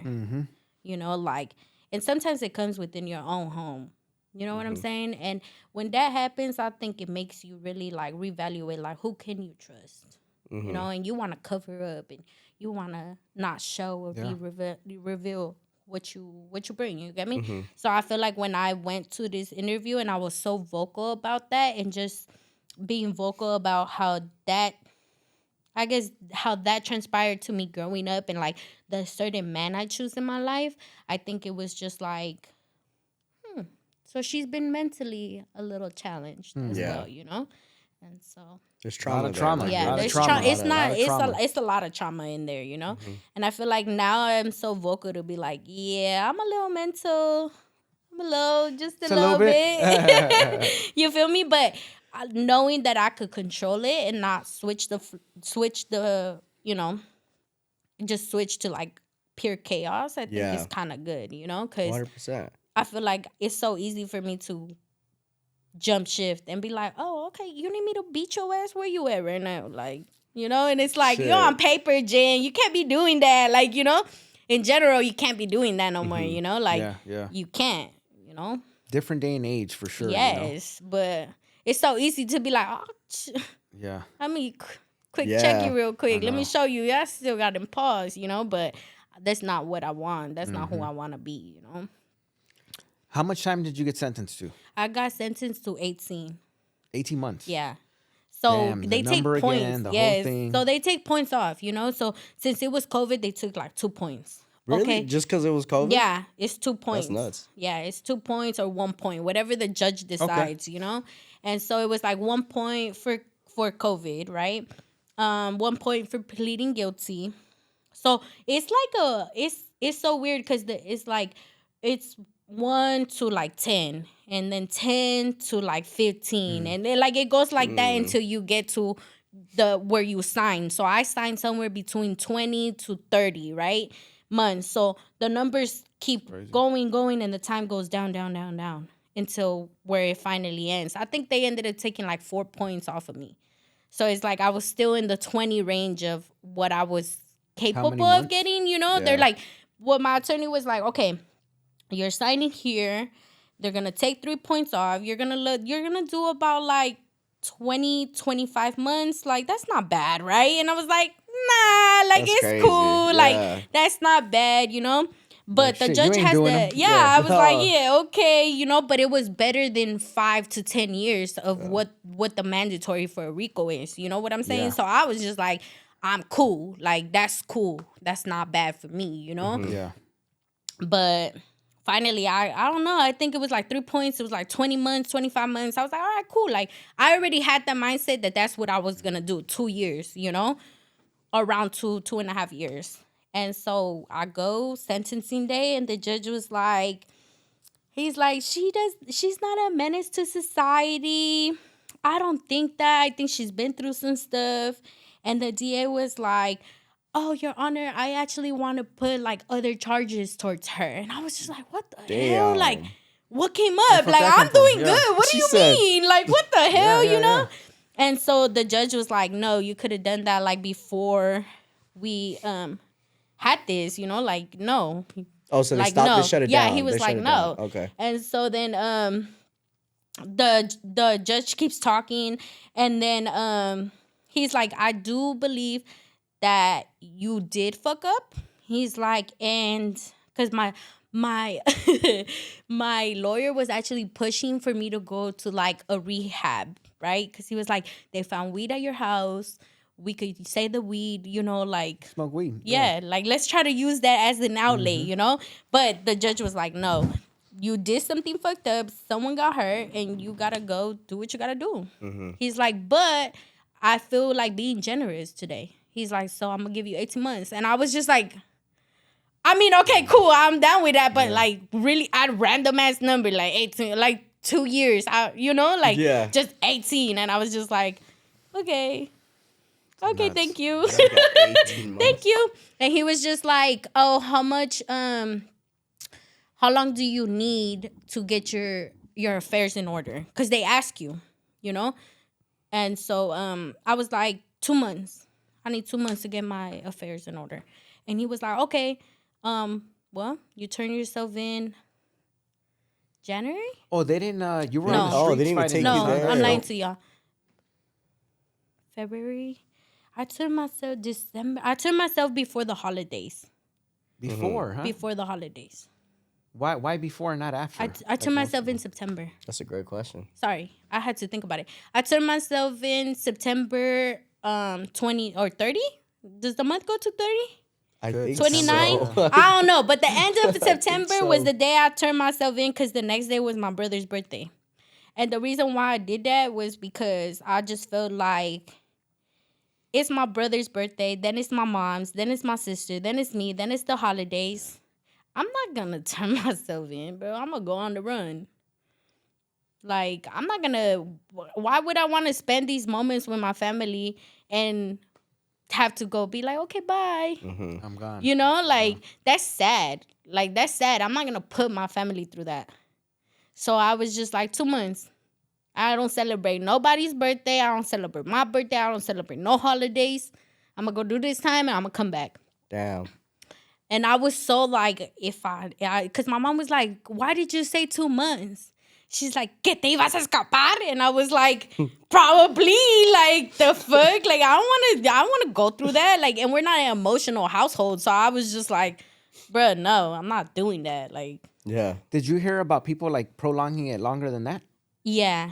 I think what's, like, the max? max, I think it's 6 months you can ask for. Damn, that's love. Okay. I think you could That's say a like lot. 6 months, and then the judge would be like, no, 3. Because there is a possibility that you can go on the run. You know? How do they know? They're giving it to you to go turn yourself in. Right. You know? It's not like they're going to come. I don't know if they schedule it like that. I don't want to find out, you know? But I'm sure it's like, well, if you don't come, we're going to go look for because bounty hunters and... You're straight up on the run. Yeah. The marshals are going to find you But somewhere. it was crazy because when I turned myself in, I was waiting outside for what felt like an eternity. And I'm looking at this wall, and on the wall is like people that are on the run. And I was like, I could just go on the run and I could leave how they gonna know? Like right now, I don't even gotta go do this. Like, but then I was just like, you gonna go on the run and then what? Go get more time? Like, stop it. Like, sit down and wait until they come out the door, you know? So I was just sitting there, and then finally they came out and they're like, Blanco? And I was like, yeah. They're like, come on. I was like, okay. So when you walk in, you like I walked in and all I see is the cameras. So like the TV, like all the cameras from everything from the inside of like prison. the jailhouse cameras. Yeah, and I was just like, oh shit. And so I go, and then he puts me in the tank, and I was in the tank forever. Damn. So I turned myself in at 12. 12 in the afternoon? Yeah, 12 in the afternoon. I didn't get processed until final count. Then count was like a 9. 8. Sitting in that room, what were your thoughts? That is because I know that is it's something fucking cold different. as fuck. Mm-hmm. It's cold as hell. Why did I wear this? I should have wore something else. I didn't know I was gonna be sitting here. Like, those were exactly my thoughts. Like, why didn't they just tell me? Why couldn't they tell me, can you turn in yourself at this exact time so we could, you know what I'm saying? Like, no, they were just like, sit and wait. Yeah. It wasn't like I should have ran away. I should have gotten on the run. I'm sitting here and low-key, I was like, I should have just ran. Like, what the fuck am I doing sitting here? Because that was your first experience to like going through the system. Yeah. Right? That's a crazy way as the first time too. Yeah. You hear it so differently from everybody else, and then you come. It's like, this shit ain't the same like everybody else is talking about. It was just weird. Like, and then because you're downstairs, so you're in the holding tanks, right? And then finally they come, they take us, whatever, on process. And so now I see other people, you know, because there's other people in different tanks. Yeah. And so there's some guy there, and he was like, what's up? And I was like, what's up? He's like, what you here for? We're already handcuffed, like hands, feet. Like, I'm over here fucking like, this is some bullshit. Feet too, huh? Yeah, feet too. Okay. I'm like, this is some bullshit. Like, damn, you know? And so he's like, what you here for? And I was like, what you here for? And he's like, he said, what did he say? He said, I'm here because I got pulled over and I had my gun. And I just laughed. I was like, he's like, what you in here for? And I said, I'm here for a Rico.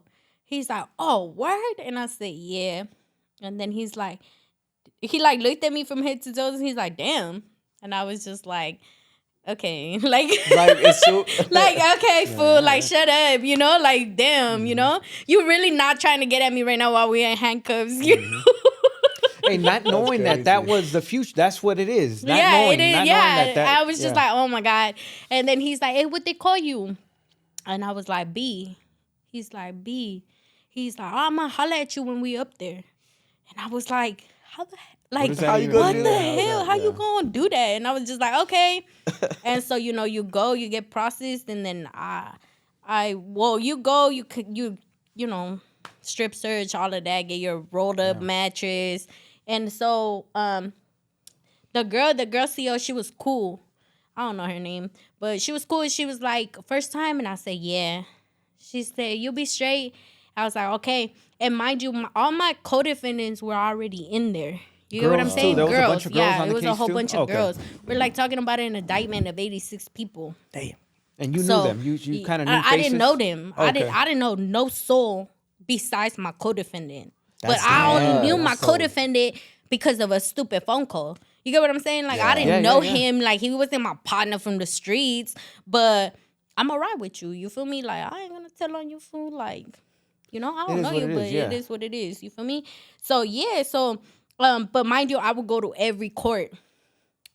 My attorney would be like, you want me to put the little thing so you don't go to court? I said, hell no. I'm going to every court. I'm going to show face every court. You know, because I knew if I go to prison, I'm going to be there with these girls. You get what I'm saying? So why am I not going to show face while they're sitting there wondering what the hell's going on? Who's telling on who? People start dropping like flies. People don't want to come anymore. Like, nah, you going to see my face. I'm going to show up to every court. You know? So I was aware of who my co-defendants were. They were aware of who I was. And so, every time they would see me, they would like head nod, you know, like, you look good. Like, yeah, like, you know, like, okay cool. You know, show love from a distance. You get what I'm saying? So but I was scared. I was like, damn, I don't know what the fuck I'm walking into right now. You know, like you see this in shows. Yeah. But like you in it experiencing it now, you know? And so I asked the CO, I was like, hey, are they programming right now? She's like, no, they're not programming. I said, oh, okay, cool. You know, because now I feel like I could watch my surroundings without like feeling so much pressure. You already feel the pressure, but people running around, like you don't know where to look. Like, I don't know. You're always on high alert. You know, I'm naturally like that. Like, I gotta like always looking over my shoulders type of thing. You know, so it felt cool knowing like I get to see who's who. You know what I'm saying? Yeah. Like, so I walked in and all you see is like maybe like this, and it's just windows. You just see a little window, like a little crack. Everybody's staring at the door. You know, trying to see that. How many new people? Was it a bunch? It was just me. Okay, so all eyes on you. All eyes on me. Yeah. There was a girl that had left, but I was the only one that went up. Going in. So it felt kind of like. What was the experience like being there and then getting ready to catch the chain and them telling you like what it is to go to a women's prison? We fly. I know feds fly.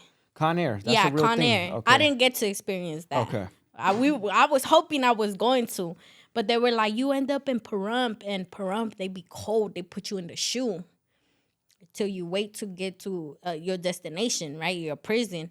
So you go like a halfway point, I guess, you know? So Nevada. Yeah. Pahrump, Nevada. So I'm like, damn, that's crazy. Like, I want to experience the cold. Like, damn, like the shoe. Like, and I guess Pahrump, I'm not sure if Pahrump is a federal or a state prison county that you go to, you know?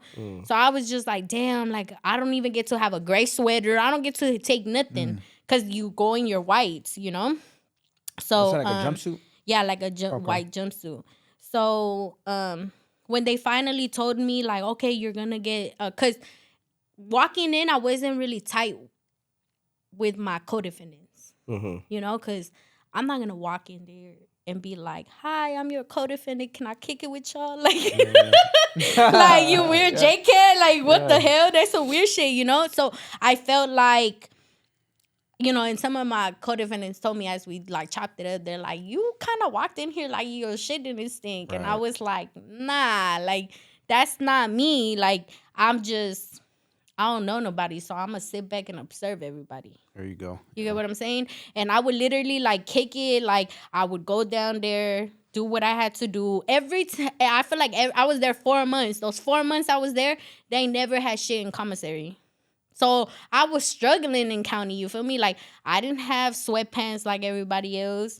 I have a little foot, so the slippers they sell ain't gonna fit my feet. Like, dog, got some like giant slippers. Yeah, so feet. It's like they had some Reeboks. They had Reeboks. They gave us Reeboks, the white and black ones. So I bought some Reeboks, and I just stayed in my Reeboks and in my green clothes. Sometimes the women would be like, "Oh, I have a pair." You know, here, you could wear your grays. And I was like, I don't want to wear this uniform. Like, I don't want to wear it. What's the largest size on fucking sweatpants they had? I think they had like 1X. I'll take it. Sweater, medium. I look baggy as hell. Like, you know, I look baggy. You know, I looked like I came in here like my shit don't stink, but in reality, fool, I'm thugging it. Like all y'all sitting pretty and none of you telling me like here's some sweatpants. You feel me? So you gonna think I'm here like my shit don't stink, but in reality, I'm feeling everybody out. Yeah, you're like I haven't been blessed with nothing, so who's to talk to? I don't know. That's exactly how I felt. So I was just like, the hell. So I finally, you know, I became cellies with one of my co-defendants. And she was like, yeah, I didn't like you because that's how I felt about you. She's like, technically, that's how all of us felt about you. And I was like, that's cool. But every time I would see them, I would always be like, what's up? Buenos dias. Good night. Like, you know, like, I'm a humble person. I'm going to say what's up to you. Like, we all struggling here, but, technically, you know, like, ain't nobody giving me no handout. So I'm going to have to grind for it. You going to take whatever I put out there, but you ain't approaching me either. True. You know what I'm saying? So how you gonna get to know me if you ain't approaching me?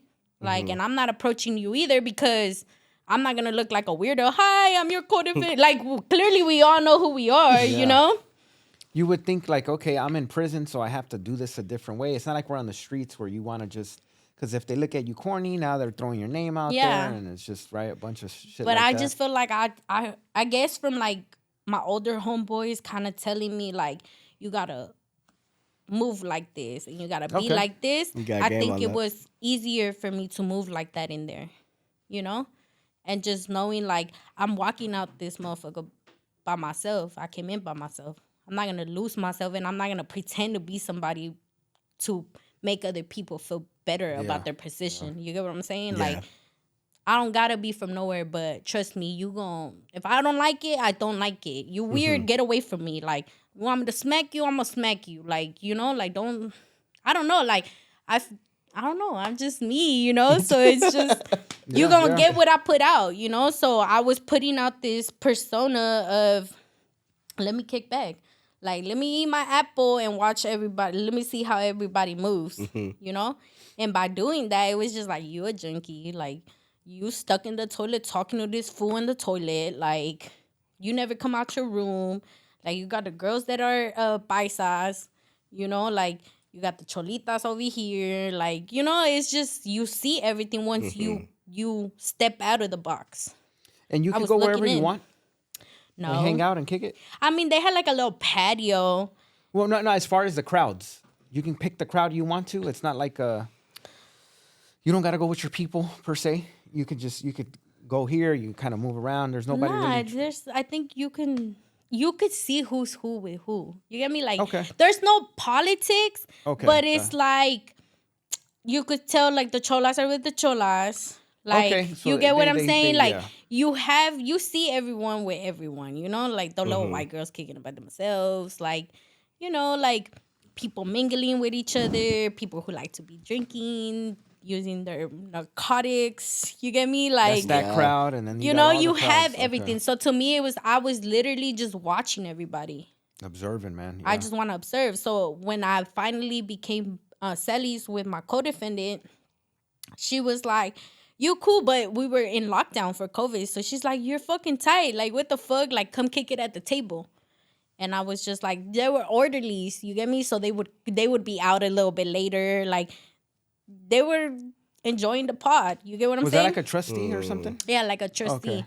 So, like, the girl I became cellies with, she would hand out the food. So she would come out. She would leave out the cell. She would go get the food ready. Like, you know, the other girls were used to stay a little bit later because they cleaned the tables. You get what I'm saying? Like, they had more play.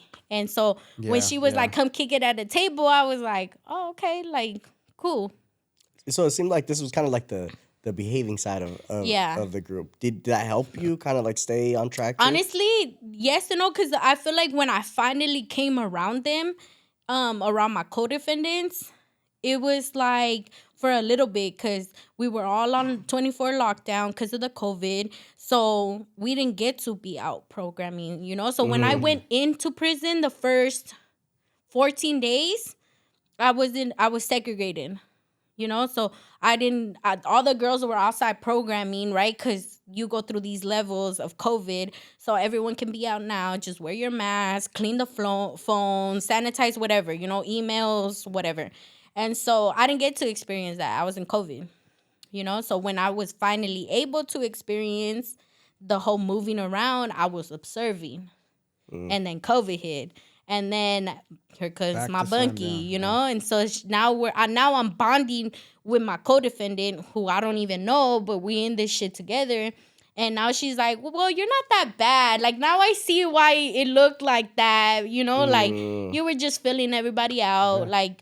You know, they had probably been busted before too. And this is new. So while my pretrial, which is like I was in pretrial for like 2 years and a half. So while I'm in pretrial, they're all bonding. They're all in there. Got you. You get what I'm saying? Like, all of us that got busted when they did the raid, I think only like a few of us got lucky with bail, and I was one of them. You know, that got lucky to be on the outside, and you know, like. I never did a dirty test to go inside and fight my case from the inside. I was just like, all right, well, let me enjoy this little wave of 2 years, I guess, while I fight my case, you know? Yeah, technically, yeah. So when did you start writing your journal? I started doing the journal when I got to prison. Yeah. And what were you putting in there? Just kind of like your day-to-day or like? Not much of my day-to-day. It was just more like TikTok ideas. No way. I actually, when I first, so I was in 2 different pods, right? I'm telling you, girls don't like me. I don't know why. So I was in 2 different pods because one of the pods I was at, I had became friends with this lifer, and I was like kicking it with her. You feel me? And so I guess her little girlfriend felt some type of way. Damn, and I was just like, bro, like she's a lifer. I'm only coming in. Like, I mean, she ain't ugly, but you know, like it ain't even like that. And so her being jealous caused me to move a whole different unit. You know, because she's a lifer, so she got a little pull. You know, like, well, she doesn't do anything, so kick her out of the unit, you know? Like, so I went from being at a really nice unit to going to some ugly-ass unit. And so while I'm at this other unit, I met this lady. Her name is Michelle West. And she's a lifer. And she's been down, 30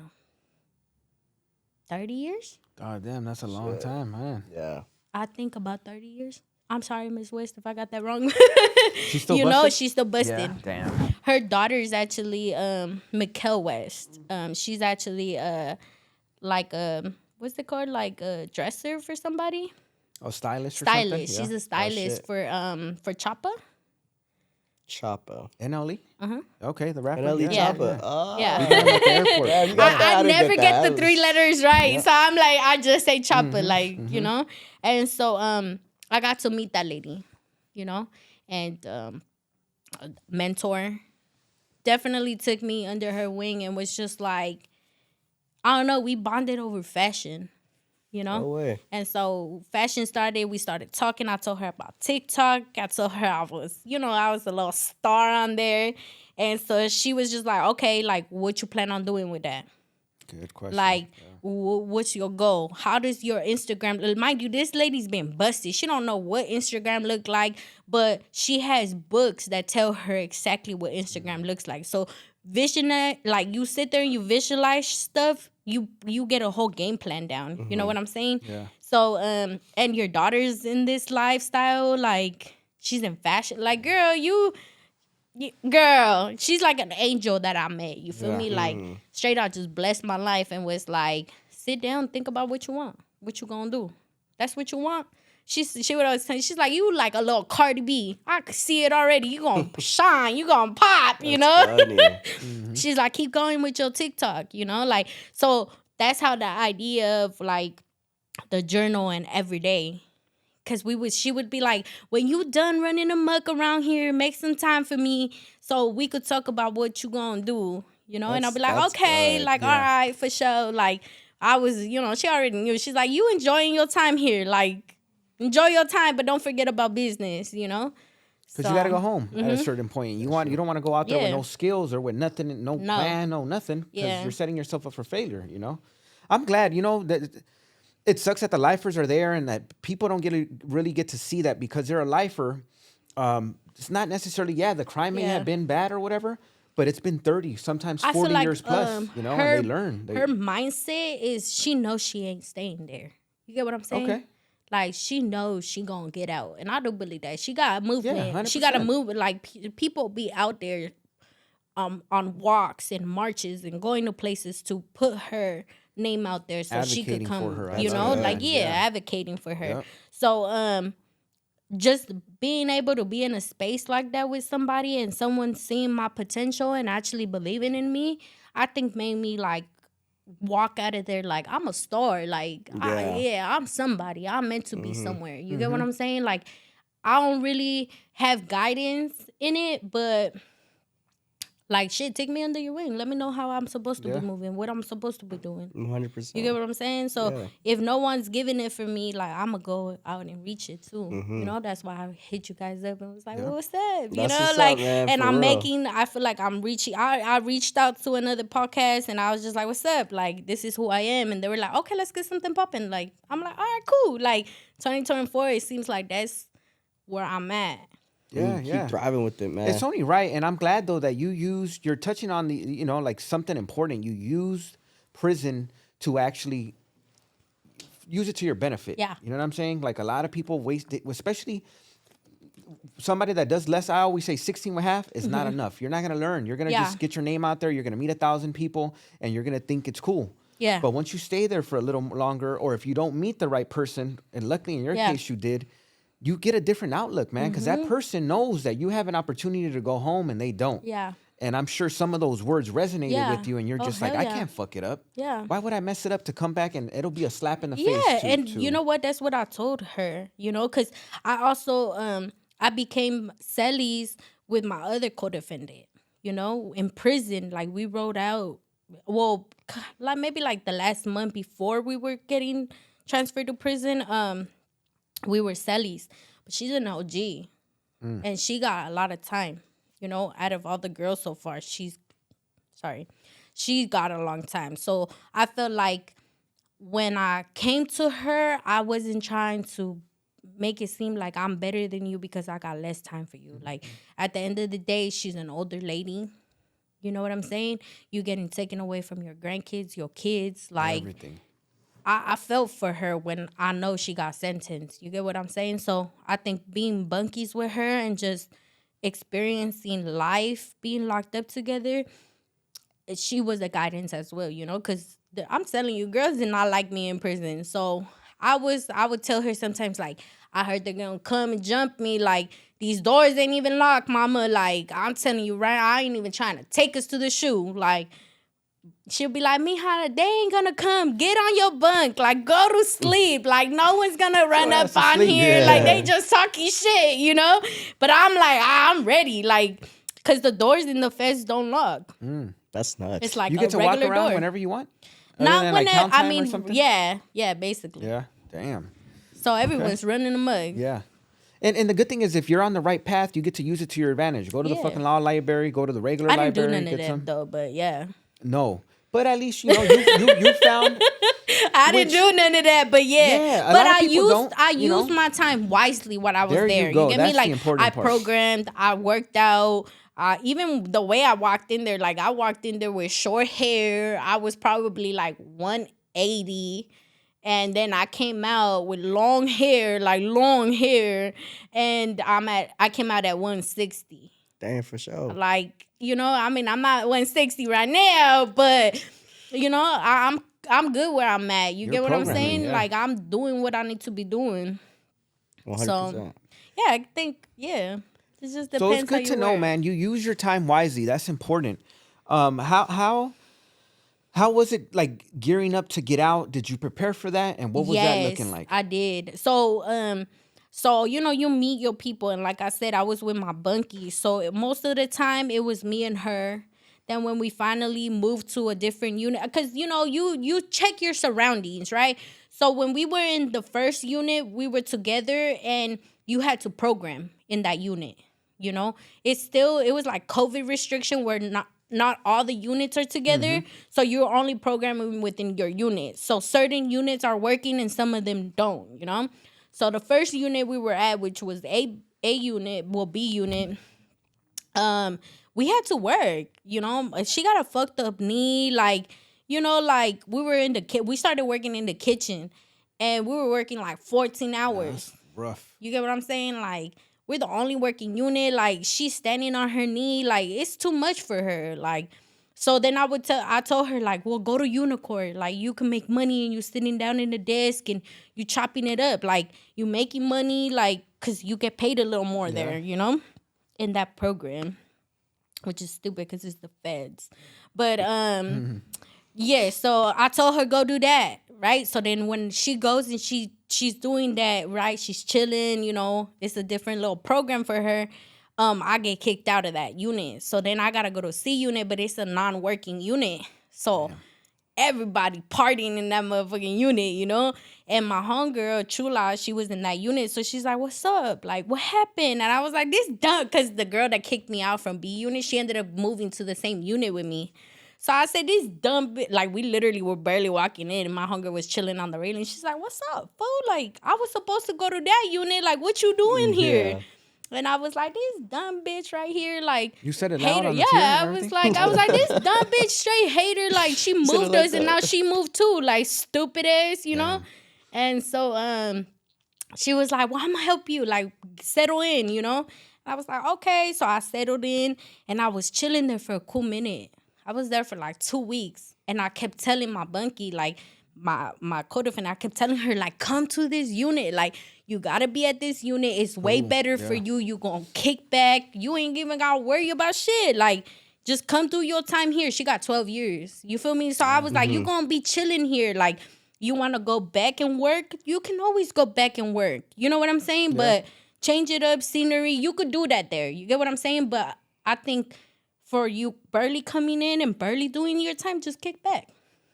And that was my mindset, because I was just like, I'm gonna leave her. Like, she's older. Let me try to settle her in. You get what I'm saying? Yeah, so it's like, I tried my best to make sure that before I left, she was settled. So when she was settled, it was like, okay, I'm about to leave. Yeah. Reality's hitting in. So it was just like the little crowd we were kicking it with, I kind of was just like, let me put some like distance, you know? I ended up fighting some girl that I used to call sister in there. We ended up getting down. And when I got down with her, I was just like, all right, like, I'm going to meet a whole lot. I'm going to make friends with randoms. Mm-hmm. You get what I'm saying? I'm going to make friends with other people. Like, other people I associate myself with, I'm going to go kick it with them or whatever. Like, I'm just not going to be at a table with y'all. Yeah. You know?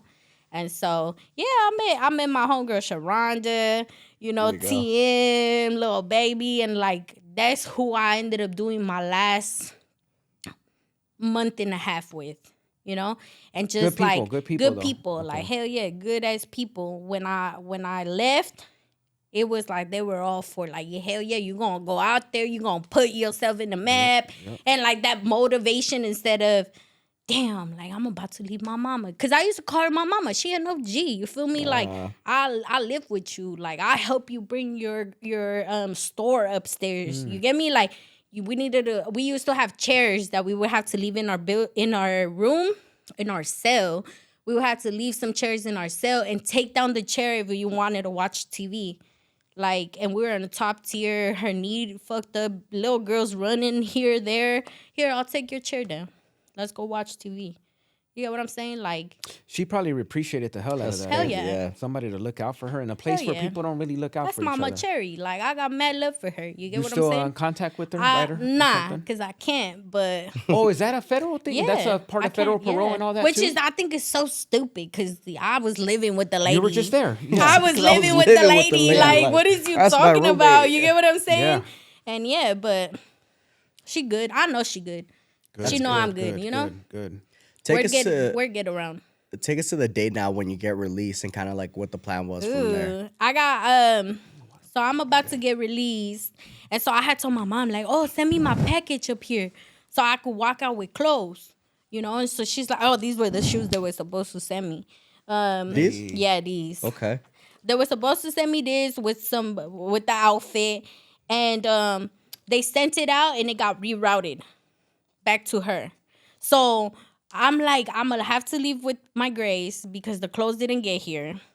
No dress outs, huh? No, like, yeah. So I'm just like, great. Like, okay, fuck it, let's do it. Because she was like, I'll drive out there for you and you could come out the gate. And I was just like, nah, I'll just fly out. Where I was in the Bay, in Dublin. The Bay Area? Yeah, the Bay. So what's that, 6-7 hours, something like that? Yeah, like 6-7 hours. Oh my God, and we drove that when they took us to the prison. Shackle. We drove that. Yeah, that's nuts. At least the scenery route, nothing. Damn. I mean, yeah, like at first it was cool. You live in the city, you feel me, and then it's like dirt, mountains, and then like the ward, not the ward, was it the warden? I don't think it was the warden, but one of the ladies from the prison, she drove us out, and then in the bag we had like 2 marshals. So we're just like cracking jokes, like change the music, like put something else, you know, we're all girls. I was sitting next to my homegirl Faye, so I was all falling asleep on her, like fool, like I'm Yeah. you know, like it was a cool little ride. Like it was cool. That's tight. It was cool. It was a cool ride. But coming out, I was just like, I had my notebook ready. Like I had a little care package I came out with, you know? Like I had saved some cookies, some candy. Like my mindset was I'm gonna take some of this home and I'm gonna talk about it. Okay. You know? Yeah. So like But what you're doing now too is kind of crazy. Yeah, so, or let me put this together and that. But I came out, I flew in, and my mom was waiting. They give you gate money? Yeah, and they you give use me that gate gate money to buy the plane ticket or no? No, so they buy your plane ticket. Okay, nice. Okay, so they buy your plane ticket. You get out, right? And then they give you gate money. So they gave me like 40-something bucks. Oh man, that's gate money over like there. 40. Huh? Okay. Or was it a little more? Yeah, I think it was 40 gate money and then federal Not something. even for the damn cigarettes, huh? No. So then they said because it was something else, because I think they gave me like in total I think I had like $100. So I forgot what the other thing was for, but they gave me money twice. Okay, they and I was like, all right, cool. Mind you, I already had money saving, you know, because you could save from working in there. No, from working there, and then you could move money from your books.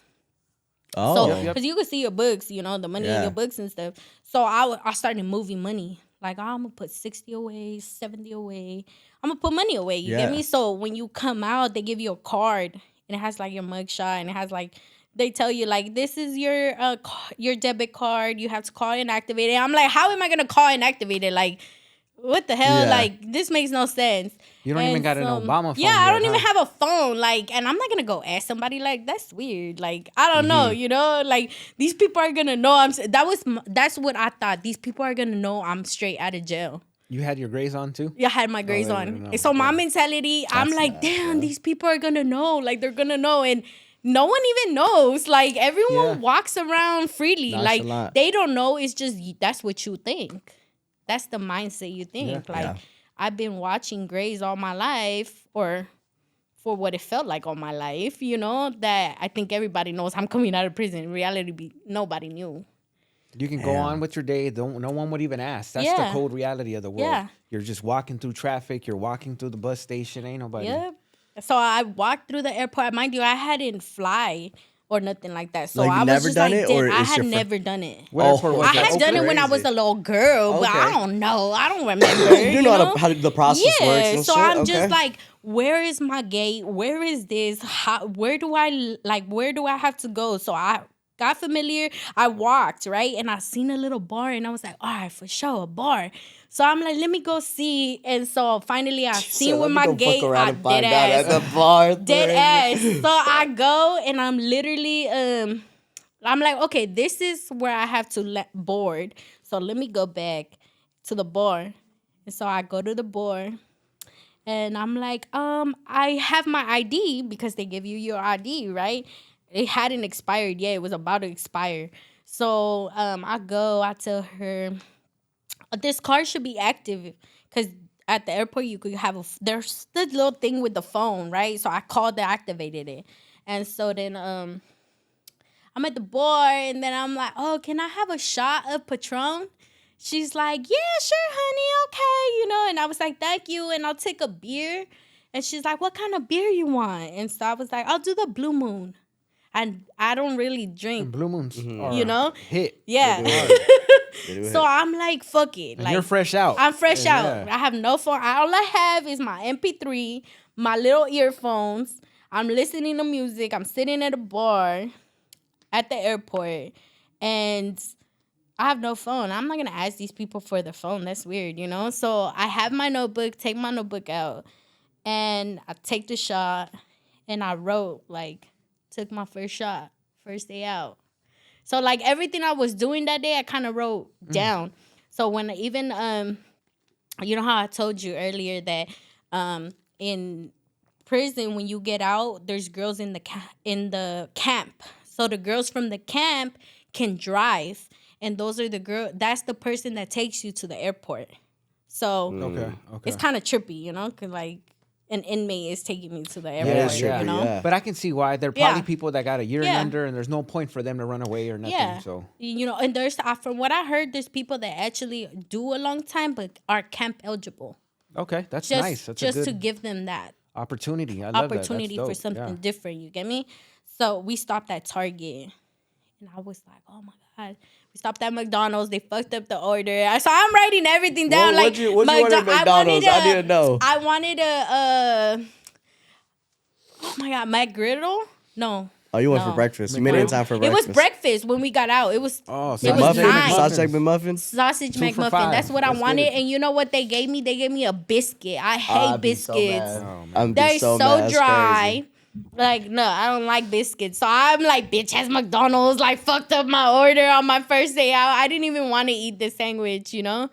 So I get like, I was just writing down everything. Took a shot, listening to this song, like Over the Bridge, listening to this song by Snoop Dogg, like, you know, whatever was on the playlist is what I was writing on this notebook. Like, I even wrote a letter to myself because I was so fucked up already off of one shot, you know?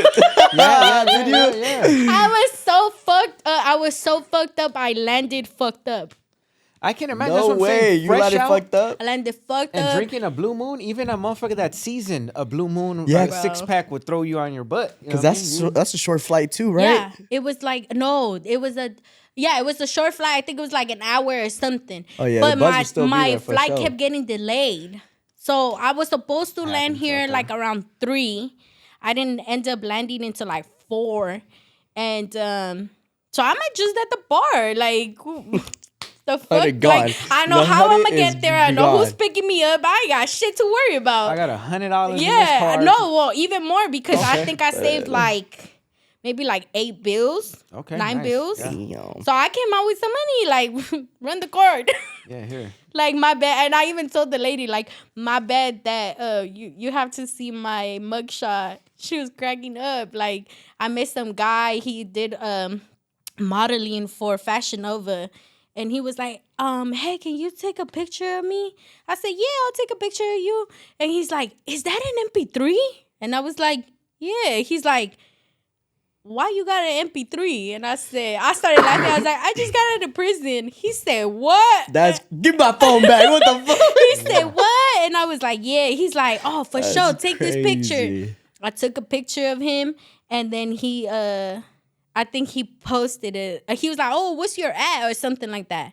So I gave him my ad. Oh, you had that already? Oh, yeah, okay, I gave him, you know, like, no, I gave him my IG. I was like, oh, I have an IG. I didn't even mention to him, like, I have a TikTok. Or probably I did. I don't know. But I was just like, oh, yeah, this is my IG. He's like, all right, for sure. But the whole time we were kicking it there, like, he kept saying, like, that's that girl with the MP3 fresh out of jail. Like, that's crazy, funny. You know? And so I had a whole vibe there. Just you had a whole crazy-ass first day out, bro. Yeah. That's nuts. I landed and went straight to the nail salon. There you go. In my grace. So you obviously, though, you haven't been back since. Mm-hmm. No. So that means that you did something right, or that changed you in a way where it's all forward momentum, positive stuff going on. You've been out how long now? 2 years. I just celebrated 2 years. January 6th. Nice. Congrats. 2 years. One more year to go. What are some of the things that you have in mind that you wanted to accomplish? Did you accomplish them? And where are you at now? So when I came home, I went straight and did body sculpting. So I went to school when I got out, right? I already went to school, whatever. It wasn't really for me. So I went to that. I went to do body sculpting. And I opened my salon. And my PO at the time told me that he wasn't okay with that he needed me to get a 9-to-5 job because that wasn't going to bring me any type of income, you know? And I was just like, man, what the hell? Like, I'm barely building this up. Like, it's hard to build a business and have a business. You get what I'm saying? And I just felt like you my PO and you kind of raining on my parade right now because but I'm gonna do this. You got a vision, yeah. You know? And so I went and I got a job and I was trying to do both, but I was burnt out. 9 to 5, like I don't know. I feel like when I'm not working and I'm hustling for my mom and her and what she does for business, and you know, I was content, you know, and I'm building something, so I'm good. You get what I'm saying? You want to come rain on my parade, so now you're bringing more stress to me. You get me? Working and trying to make a living and run a business is a lot. Like, you gotta really want to do it and have balance to do both things. And I just felt like I don't have balance to do both things, so I let go of the shop. Full-blown shop and everything. And let it go. Or do you ever plan on going back to it? I do. I do. But I don't want to do it for people. I want to teach you to do it. Interesting. Okay. I want to teach you to do it, and I want you to go and do it yourself. So, like, but you'll invest in it? Or no? It's just more like maybe like, okay, because in order for me to like run a spot, I have to go and get my license, right? Cosmetology license. I went to school for cosmetology, but I didn't pass none of the tests. And I was doing that while I was on pretrial. So trying to get my state board license on pretrial, I wasn't really like balancing both, you know? Like, I would study here because I really want to get my license, but I would fail it by like 1.2 points, and I would get discouraged. I'd be like, man, que la chingada madre. Like, if I would have never doubted myself in those 2 questions, like, I would have nailed it, you know? So coming back out, and it was just like, oh, I went back to the school, and I was like, oh, I want to try to get my state board license. And she's like, okay, well, why did it take you so long? And I was like, well, I was in prison. And she was like, okay, you have to fill out this. You have to explain to the state why you went to prison. And I was just like, man, I ain't trying to do none of that. Like, I don't know. I just felt like she was judging me, and I have to go and write it down. Like, I didn't want to do it at the time, you know? I feel like now with my 2nd year out, I feel like it's time. Like, a lot of things are happening in my life where it's lining up where it needs to be. So it's like, let me go back. I had to do this year to kind of... I had to do my 1st year to balance, figure out life again, right? Coming back from prison and fitting in again and knowing the stress of being out here. And so me being on my 2nd year, I'm like, yeah, I could do this. So let me go back to that, you know? Oh, yeah. So I love that, vision. Man. That to know that you're figuring it out, you're giving yourself the 1st year, but it's not over. You're going to keep fucking going. Why? You just came from a place. It can't get any worse. You know, everything got to be moving forward, and that's what you're doing. You did mention something though. What something with the school or academics or something? It was a job maybe, or was something that you mentioned earlier, or you got hooked up with the organization. Oh, with California Justice Leaders. There you go. Oh, nice. Yes, shout out to them. I actually got plugged on. Someone introduced me to that organization. Okay. I never worked for no organization or nothing like that, you know? But so this is something new, even dealing with them. Something new for me, for them. Well, not for them, because they do this, you know? But I feel like I'm a whole personality, like... It's new to them. It's going to be new to them, you know? Go. And even when I did, because they ask you 2 questions, and you got to do, like, an essay and tell them how those questions impacted your life. And it's like a whole process to get certified to do these 10 months. But it's a program that is built for people that have been incarcerated, you know, have felonies. And it's like a reentry program, you know what I'm saying? And so, I'm going to be doing that for 10 months. And, I'm interested to see what I learned from them and what I'm going to take from that, you know? Yeah, 100%. Because I feel like that's completely different. But I feel like I've always wanted to...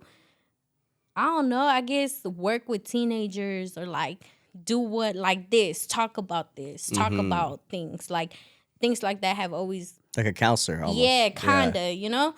I feel like you can't relate to me unless you've been through it. Yeah.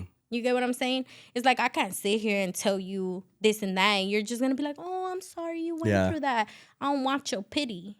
I want you to understand me. I don't want you to feel sorry for me. Don't feel sorry for me. Do better. I'm trying to tell you what I went through. Do better. Be somebody. Motivate yourself. Motivate other people. Hell yeah, man. That's fire. I love that, man, because that's you hit the nail on the head. You gotta be relatable. If you're coming from the struggle too, who else is better to give it to them than somebody that been through it, And you honestly have the personality, man. You do. You have the vibe to where a youngster's gonna listen to you, I want to be better than you. You get what I'm saying? Yeah. And I feel like when you talk to somebody, talk to them equally. Don't think because I have more knowledge than you, or I've been through something, or you lost more homies than I did, or you from a set and I'm not from a set. Like, respect me for the person I show you, and I'll respect you for the person you show me. Like, you want my respect, I'll give it to you. You want my loyalty, give it to me and I'll give it back to you. Simple. Like, you gotta understand people. You gotta relate to the poverty. You get what I'm saying? Yeah. You gotta relate. Like, we all come from the slums. We all want to be something, but you headed down the right way or you headed down the wrong way. Anybody could be anything. It's just, how bad do you want it? You want it so bad you gonna go and do the worst things to get it, or you gonna be good and be blessed by the higher power? I just feel like I said earlier, like, I'm so holy. Like, I didn't learn about God until I was busted. And I just kept that communication and just knowing that the universe has something to give me. I put good to the universe gonna give me good. 100%. You get what I'm saying? I'm being ugly and negative and speaking with a vicious tongue. What's gonna come back to me? It's like it's like sometimes I tell my sister, like, I led my own path. I would always tell her, I want to be like Griselda Blanco. Like, she'd be like, you crazy as hell. I was like, but I'm a Blanco. And she's like, Genesis, like, stop. Or, like, we would be watching, like, shows of, like, little girls in the prison. And I'll be like, I want to experience that one day. She'll be like, you is so crazy. Who says things like this? Who? And I'm like, I don't know. I guess me. Like, yeah. That is wild. That's crazy. You're saying shit like that, and then it ends up, being part of your path, man. But you gotta manifest. That's the thing. That's what I learned. That's what I had to sit down. I feel like God literally sat me down and said, child, listen to me. Like, you are here for a purpose. What you doing, what you've experienced so far in life right now has been ugly, hate, and that's what you've projected. That's what you received. There you go. You want to be holy?